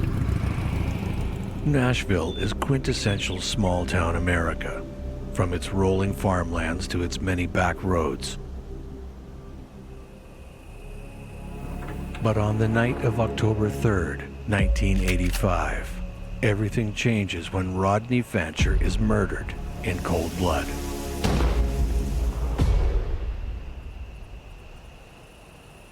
The Fanchers and the Bouchards lived in Lansing, Michigan. But Potterville, you know, they never have anything like this going out there, and all of a sudden it's on the map. You know, this is where the abduction, if you will, took place. It probably wasn't an abduction at gunpoint, because actually what happened was Fancher got in a car voluntarily, expecting to go unload a truck, so they don't really have an abduction anyway, but the whole thing was put in the beginning was there in Potterville. So, you know, it's a small community, so that's like all of a sudden they're part of this action. And then you've got Nashville, like 25 miles down the road, where Fancher's body was found, so all of a sudden they're like, wow. People in the rural counties that we're speaking of, Berry County in this case, Michigan, and Eaton County, and it's impactful on them. That's big news. That's the discussion in the coffee shops and the bars and that type of thing. On the outskirts of Nashville, where miles separate the nearest neighbors, a local farmer notices something strange. He approaches the site, thinking he's uncovered an injured animal. Instead, he stumbles upon the discarded body of Rodney Fancher.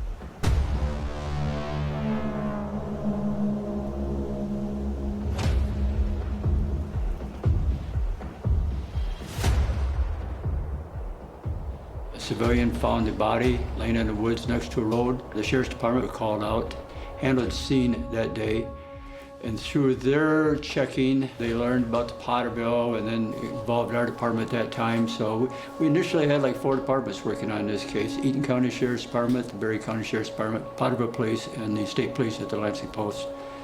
I was not at the scene. I do know from the report, or from even from the memory, that he was murdered. The ME determined within 24 hours. The quiet town is now abuzz with the news of Fancher's murder.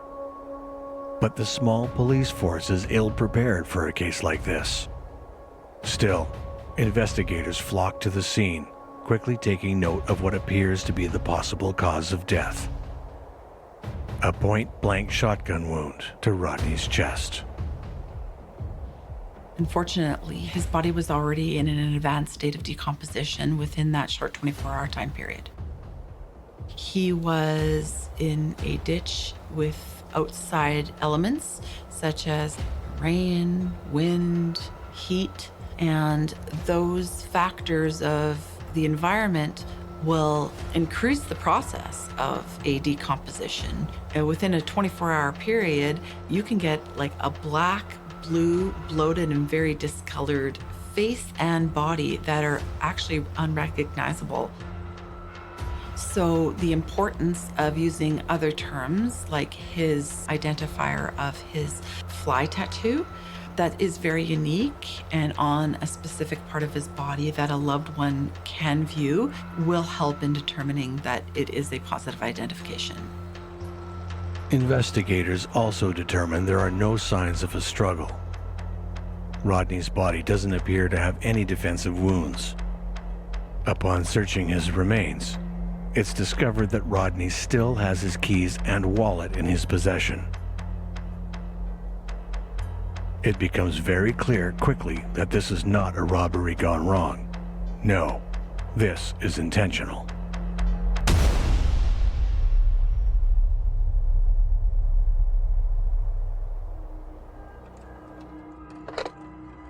Meanwhile, at the Bouchard house, Cora is seeking answers. Rodney has yet to return home from the night before. Aware that he's made arrangements to meet with Hoover at the bar in Potterville, Cora takes matters into her own hands.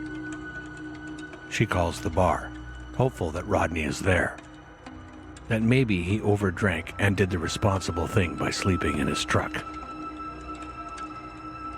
The bartender tells Cora that there's a similar-looking truck in the parking lot, but they're unsure if anyone's in it. That's all Cora needs to hear. She hangs up and dials the police, wishing for the best, but preparing for the worst. Police rush to the bar where they find the truck. Investigators make a note of the license plate and radio it in. Dispatch quickly confirms the truck belongs to Rodney. With this discovery, Cora's worst fears come true. It does not appear to be robbery. Okay, he's targeted. Who wants to target him? So you start performing what we call victimology, doing a background on Rodney in this case to determine who's he running with, who's he dealing with, is he involved in criminal activity himself? Has he been seeing someone else's wife? You gotta go that route basically and start identifying possible suspects. With his body in decomposition, investigators show Cora the one identifiable piece left of Rodney. When Cora sees his housefly tattoo, the world crumbles around her.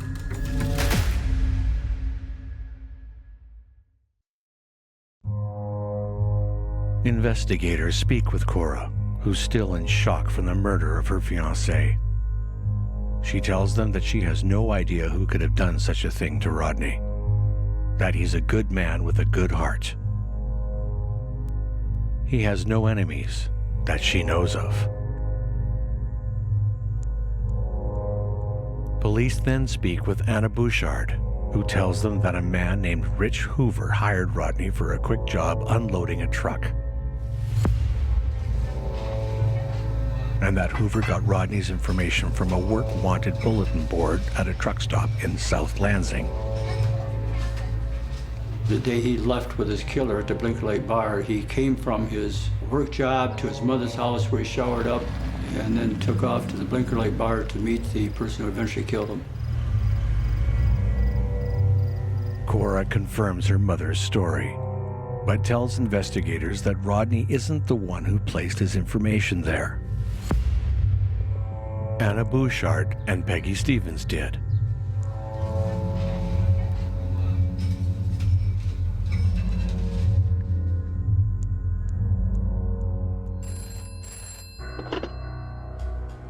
When the call comes from Rich Hoover looking to pay Rodney for an honest day's work, the young father of two jumps at the opportunity. But little does he know it will be the last job he ever takes.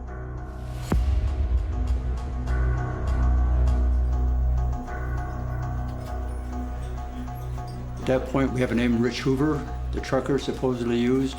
So we're trying to run down some information on a Rich Hoover, checking at the truck stop with Rodney Fancher's picture, asking employees, asking truckers, asking mechanics, things like this. Anybody know Rich Hoover? Anybody seen this guy here? But nobody has seen Rodney or knows anyone named Rich Hoover. Because no one observed Rodney Fancher at that truck stop posting a notice that he wanted work. Nobody observed anybody at that truck stop making that post. Nobody knew the name Rich Hoover. Didn't mean for sure that everything went down as it initially appeared to be, and that being that, his name was up there. The only suspect police have is a person by the name of Rich Hoover, but without any description of what he looks like or a location for him, they really have nothing else to work with. As the investigation ramps up, the search to find the mysterious Rich Hoover begins. But several questions remain. Who is Rich Hoover? And what role does he play in Rodney Fancher's murder?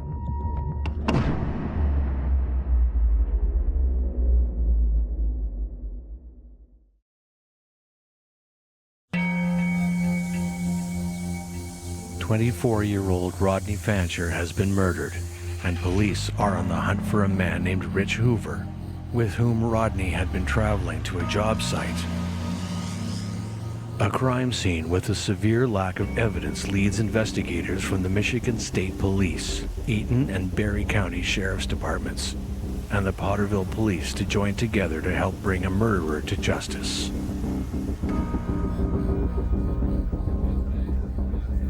Police circulate Rodney's photo to employees and patrons of the bar in Potterville where he was last seen.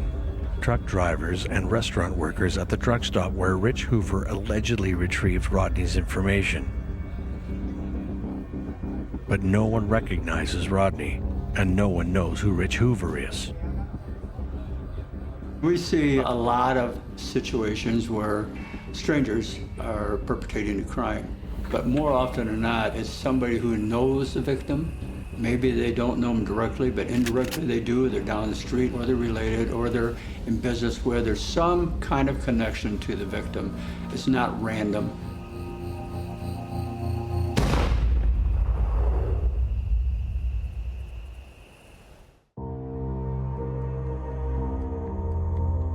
Rodney's mother, Mary, tells police that her son is a good man, that he's been trying to secure a stable life for him and his family.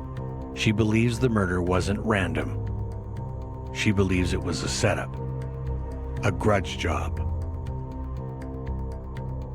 But who holds a grudge deep enough against Rodney to want him dead? Investigators press Rodney's girlfriend, Cora, on Mary's statement. Cora mentions that Rodney and her brother-in-law, Harold Stevens, did not get along, but doesn't believe he or anyone in her family is capable of committing murder. Police speak with Peggy and Harold Stevens. The couple went out of town the night of the murder, and their alibi is confirmed by their friend, James Oswald, whom they stayed with in Bay City, Michigan, before taking on a job delivering a trailer down to Florida. Sure, they have an alibi. They just happened to be out of town in the days leading up to the murder. The timing of this all seems just a little too convenient, given the history between Rodney and Harold. Police search for a break in the case. Days turn into weeks, weeks turn into months. With a lack of witnesses and evidence, the case turns cold.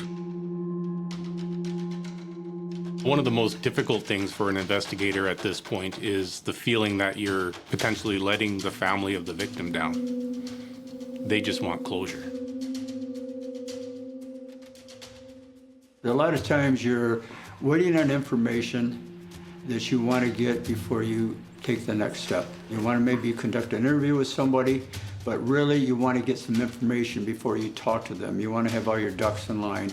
And so when you apply for that information, either in the form of a search warrant or you're waiting for someone else to step forward and give you some information, somebody specific, well, you don't want to go to B before you've dealt with A. Sometimes it gets dragged down a little bit.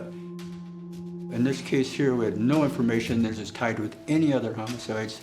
It really looked like Rodney was targeted. And if you're being targeted, it's because generally somebody knows you. And I don't think we really figured at that time it was a hitman involved. You don't see that much. TV all the time, but you don't see that many times a hitman, or maybe in the drug culture, the drug world, you do. But not in Lansing, Michigan, or Charlotte and Nashville and all these places. No hitman, no, you don't do that. So you think mainly it's going to be somebody that knows him, but he's gotten involved in something else and he's ripped somebody else off or something like that.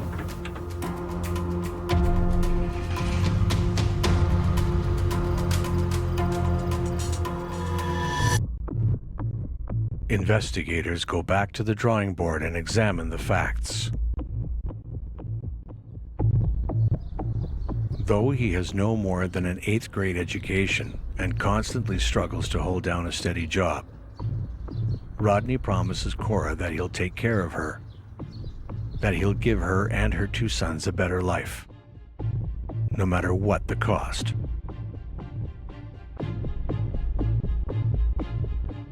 But Harold sees himself as a father figure to Brian and Brad, and decides there's no room in the boy's life for one more. Tensions are high in the small house, mainly between Rodney and Harold. Harold Stevens wants nothing more than to be a father to Cora's young sons, to have a chance at redemption, to be the father he believes he's destined to be. But when Rodney enters the picture, Harold's fantasy slowly begins to crack.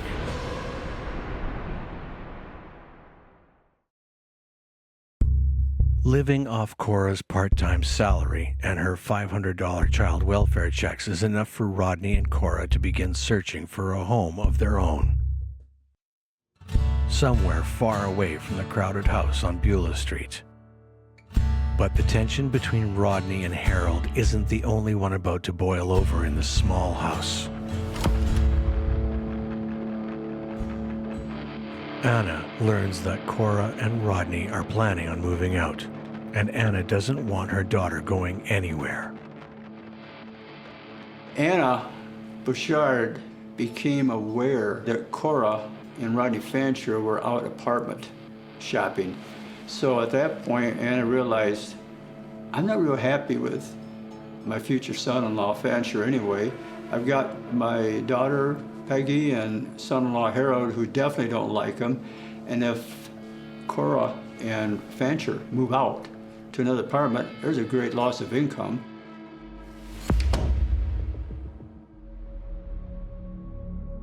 Police question the Stevenses, who confirm the bad blood between Rodney and Harold, yet maintain their innocence. They're not killers. They reiterate their alibi. They visited a friend in Bay City the night of Rodney's murder. Then they traveled to Florida, taking on a job of delivering a trailer. Even though the Stevenses have an alibi, do they know more about Rodney's murder than they've let on? Or is Rodney's murder a case of a job gone wrong? Could a dispute about wages have sent Rodney to his grave? With all the facts that have come to light, two possible theories emerge. Scenario number 1. Rich Hoover, a hot-tempered man with a no-nonsense attitude, takes advantage of low-skilled workers looking for odd jobs, lowballing their worth for strenuous tasks. Hoover calls Rodney looking for a one-time job to help him unload a truck. They arrange to meet in the bar parking lot of a Potterville bar, with Hoover paying Rodney $80 for his services. Rodney agrees, then hangs up. He questions the fact that Hoover says he got his information from a truck stop bulletin board, which he didn't do. Anna admits she and Peggy did it to help Rodney out. Though he's upset with his in-laws, Rodney's excited at the prospect of earning his keep.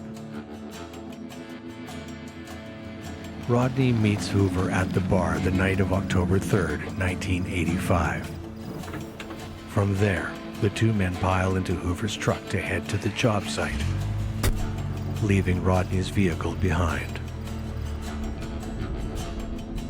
Rodney voices his concerns about the distance they've traveled and how long the job will take. He lets Hoover know that he expects to be paid more for his time. Hoover tells Rodney he won't pay him more than the agreed-upon amount, which causes the men to argue, with Hoover pulling over onto the side of the road in a rage. Perhaps Hoover exits the truck to cool down. Rodney watches from inside, unsure how to proceed. He decides to go talk to Hoover to calm the seas, but hot-headed Rich Hoover is waiting for Rodney when he steps out. He shoots Rodney in the chest at close range, killing him instantly. He then drags Rodney's lifeless body into the ditch, leaving him for nature to consume.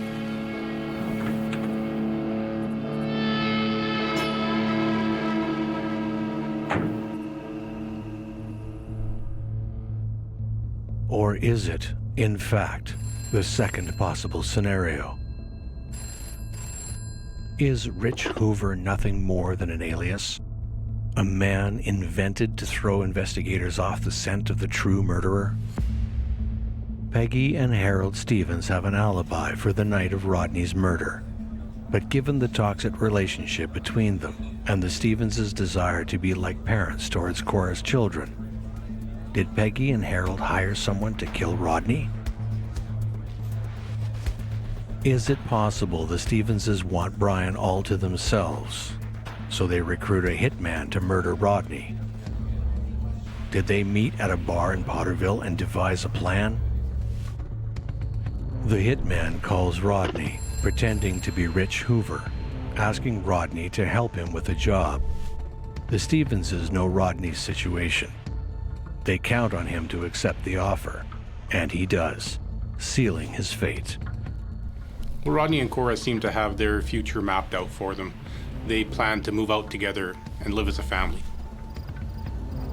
Rodney meets with who he believes is Rich Hoover at the bar in Potterville.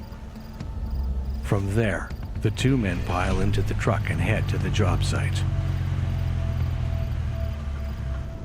As Rodney and the unidentified man drive, the man grabs a joint and begins to smoke, offering some to Rodney, who gladly accepts. Did the driver stop his truck on a deserted gravel road, telling Rodney he needs to grab more weed from the back? But there is no pot, only a sawed-off shotgun.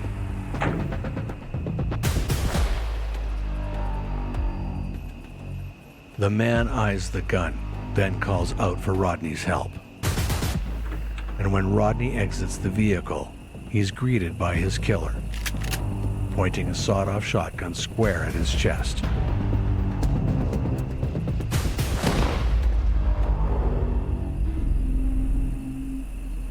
But if this is how the crime occurs, who is the unidentified man that the Stevenses hired?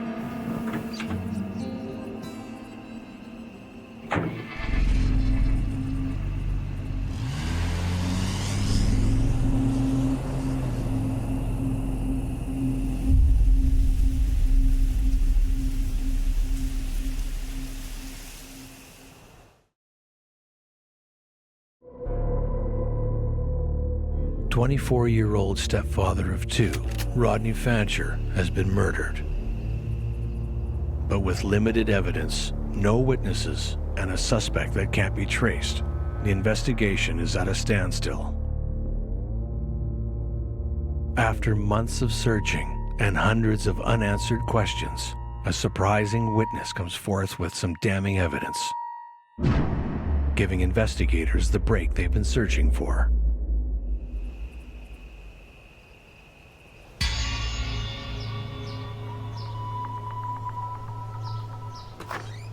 The Stevensons take a trip to Bay City the day before Rodney's murder and stay with their friend James Oswald. It was only when James Oswald phoned the police and provided that tip that everything fell into place. James breaks down Peggy and Harold's visit. He and the Stevenses go to a nearby bar the night of Rodney's murder, where Harold acts strangely. Not soon after, Harold begins talking about an unnamed child abuser, one who's about to get picked up, bumped off, snuffed out. We learn that there's a man named Jim Oswald, and Harold Stevens, he says to his friend, let's go to a bar where you are known and that we can sit around and establish an alibi here because somebody's going to get hit tonight. A child abuser is going to get hit tonight.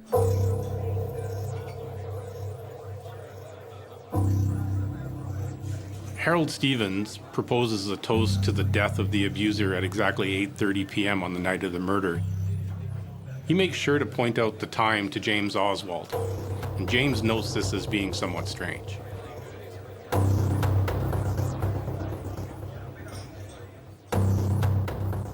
Cora denies that Rodney ever laid a finger on the children. James also mentions to police that he spoke with the Stevenses upon their return from Florida, when Harold came to purchase James's old motorcycle. When James tells Harold about the news of Rodney's passing, Harold tells James he expects the investigation to be a short one. And they made some incriminating statements to Oswald at that point. Yet, even with this new information, the question remains, if the Stevenses did in fact orchestrate Rodney's murder, then who did they hire to pull the trigger?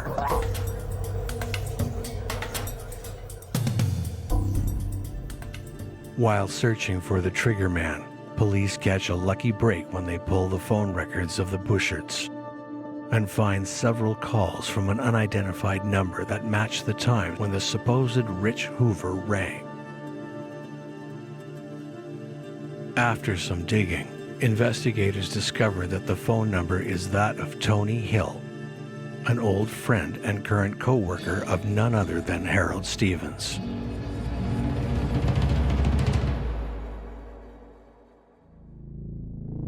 Tony Hill, a janitor living in Charlotte, Michigan, is brought in for questioning. He tells investigators that Harold often discussed his troubles with Rodney, but that his friend isn't capable of murder. For his alibi, he claims to have been at home the night of October 3rd, watching television. But with no one else to back up his claim and his intimate knowledge of Harold Stevens' vendetta against Rodney, police keep Tony as one of their top suspects.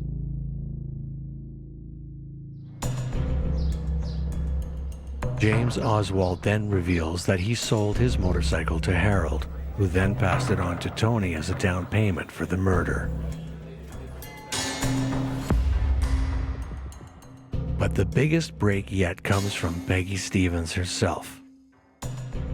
She tells investigators everything in exchange for immunity. Peggy Stevens is an eyewitness to this crime, which is a crucial piece of evidence to the prosecution. And so that's why, in a situation like this, where there's not a lot of other evidence linking the accused individuals, the police and the prosecution may be willing to cut a deal and offer someone immunity in exchange for that information. Peggy's chain of events paint a horrifying picture as the case goes to trial. But nothing could prepare anyone for the truth. The Stevenses, still reeling over the loss of their 14-month-old daughter, take a special liking to Cora's eldest son, Brian, particularly Harold, who sees himself as a father figure to the boy. But all that changes when Rodney comes into the picture. To them, Brian is like, it's my kid now because I'm helping raise them and we got a special relationship. And now this clown's coming in here and telling me we're no longer going to get to see him and we got rules we got to live by. You can get an idea maybe how much hatred had developed between them. Harold feels that Rodney is trying to remove him from Brian's life. So Harold does everything within his power to make Rodney suffer, even claiming Rodney abuses the children, something Cora denies. When that doesn't work, the Stevenses opt to send Rodney a more serious message. At first, they discuss beating him up, but then decide they need to do something a little more permanent. Harold, who recently found work in the Eaton Intermediate School Division with his friend, vents his frustrations to Tony, eventually convincing his friend to murder Rodney for $1,000. Knowing Rodney is desperate for work, Tony calls the Bushard house, pretending to be Rich Hoover, an alias created by him and the Stevenses. From there, the plot to end Rodney Fancher's life is set into motion.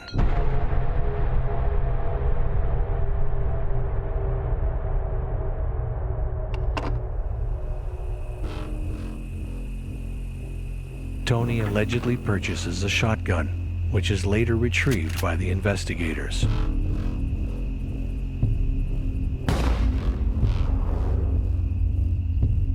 The autopsy reveals that the plastic from Tony Hill's shotgun lodged itself into Rodney's chest. Police believe the case is solved. The Stevenses and Tony Hill are behind Rodney's murder.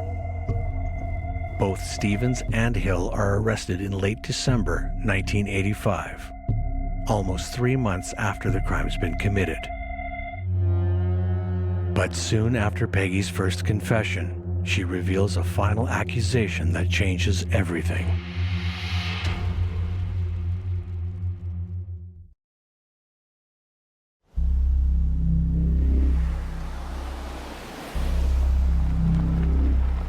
On a gravel road just outside of Nashville, Michigan, Tony Hill stops his truck, telling Rodney Fancher he needs to grab more weed from the back. While outside, Tony calls out for Rodney's help. But before Rodney realizes what's going on, he finds himself face to face with Tony Hill, a shotgun pointed square at his chest. Then, according to Peggy, Tony mutters the last words Rodney will ever hear. Tony Hill tells Rodney, "This is for the way you treated Brian. This is the way Grandma wants things done."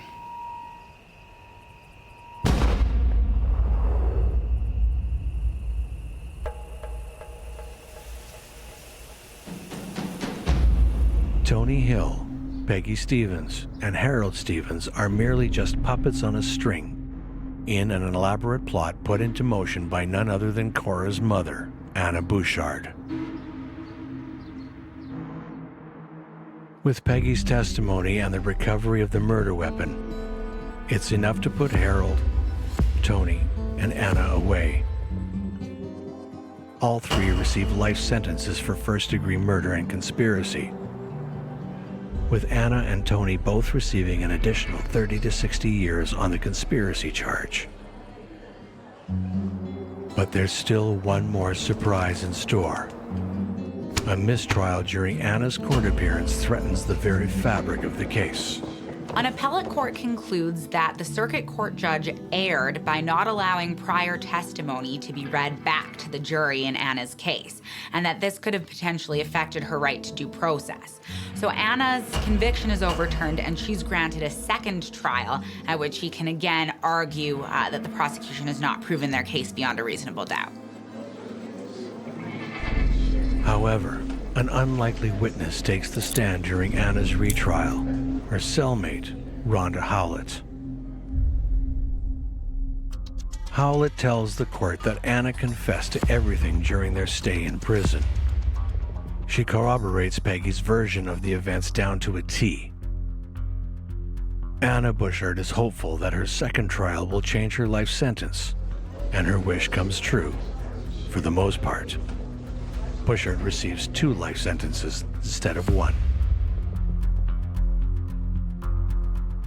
Cora Bouchard claims Anna called her after her second trial, but not to ask forgiveness about her daughter and grandchildren, but rather about the little house on Beulah Street, a house once bursting at the seams with the laughter of children, now quiet and cold and empty. Rodney Fancher was a man with his whole life ahead of him, who wanted nothing more than to be a father and provide for his family. And a small town, 2 hours west of Detroit, one where things like this don't happen.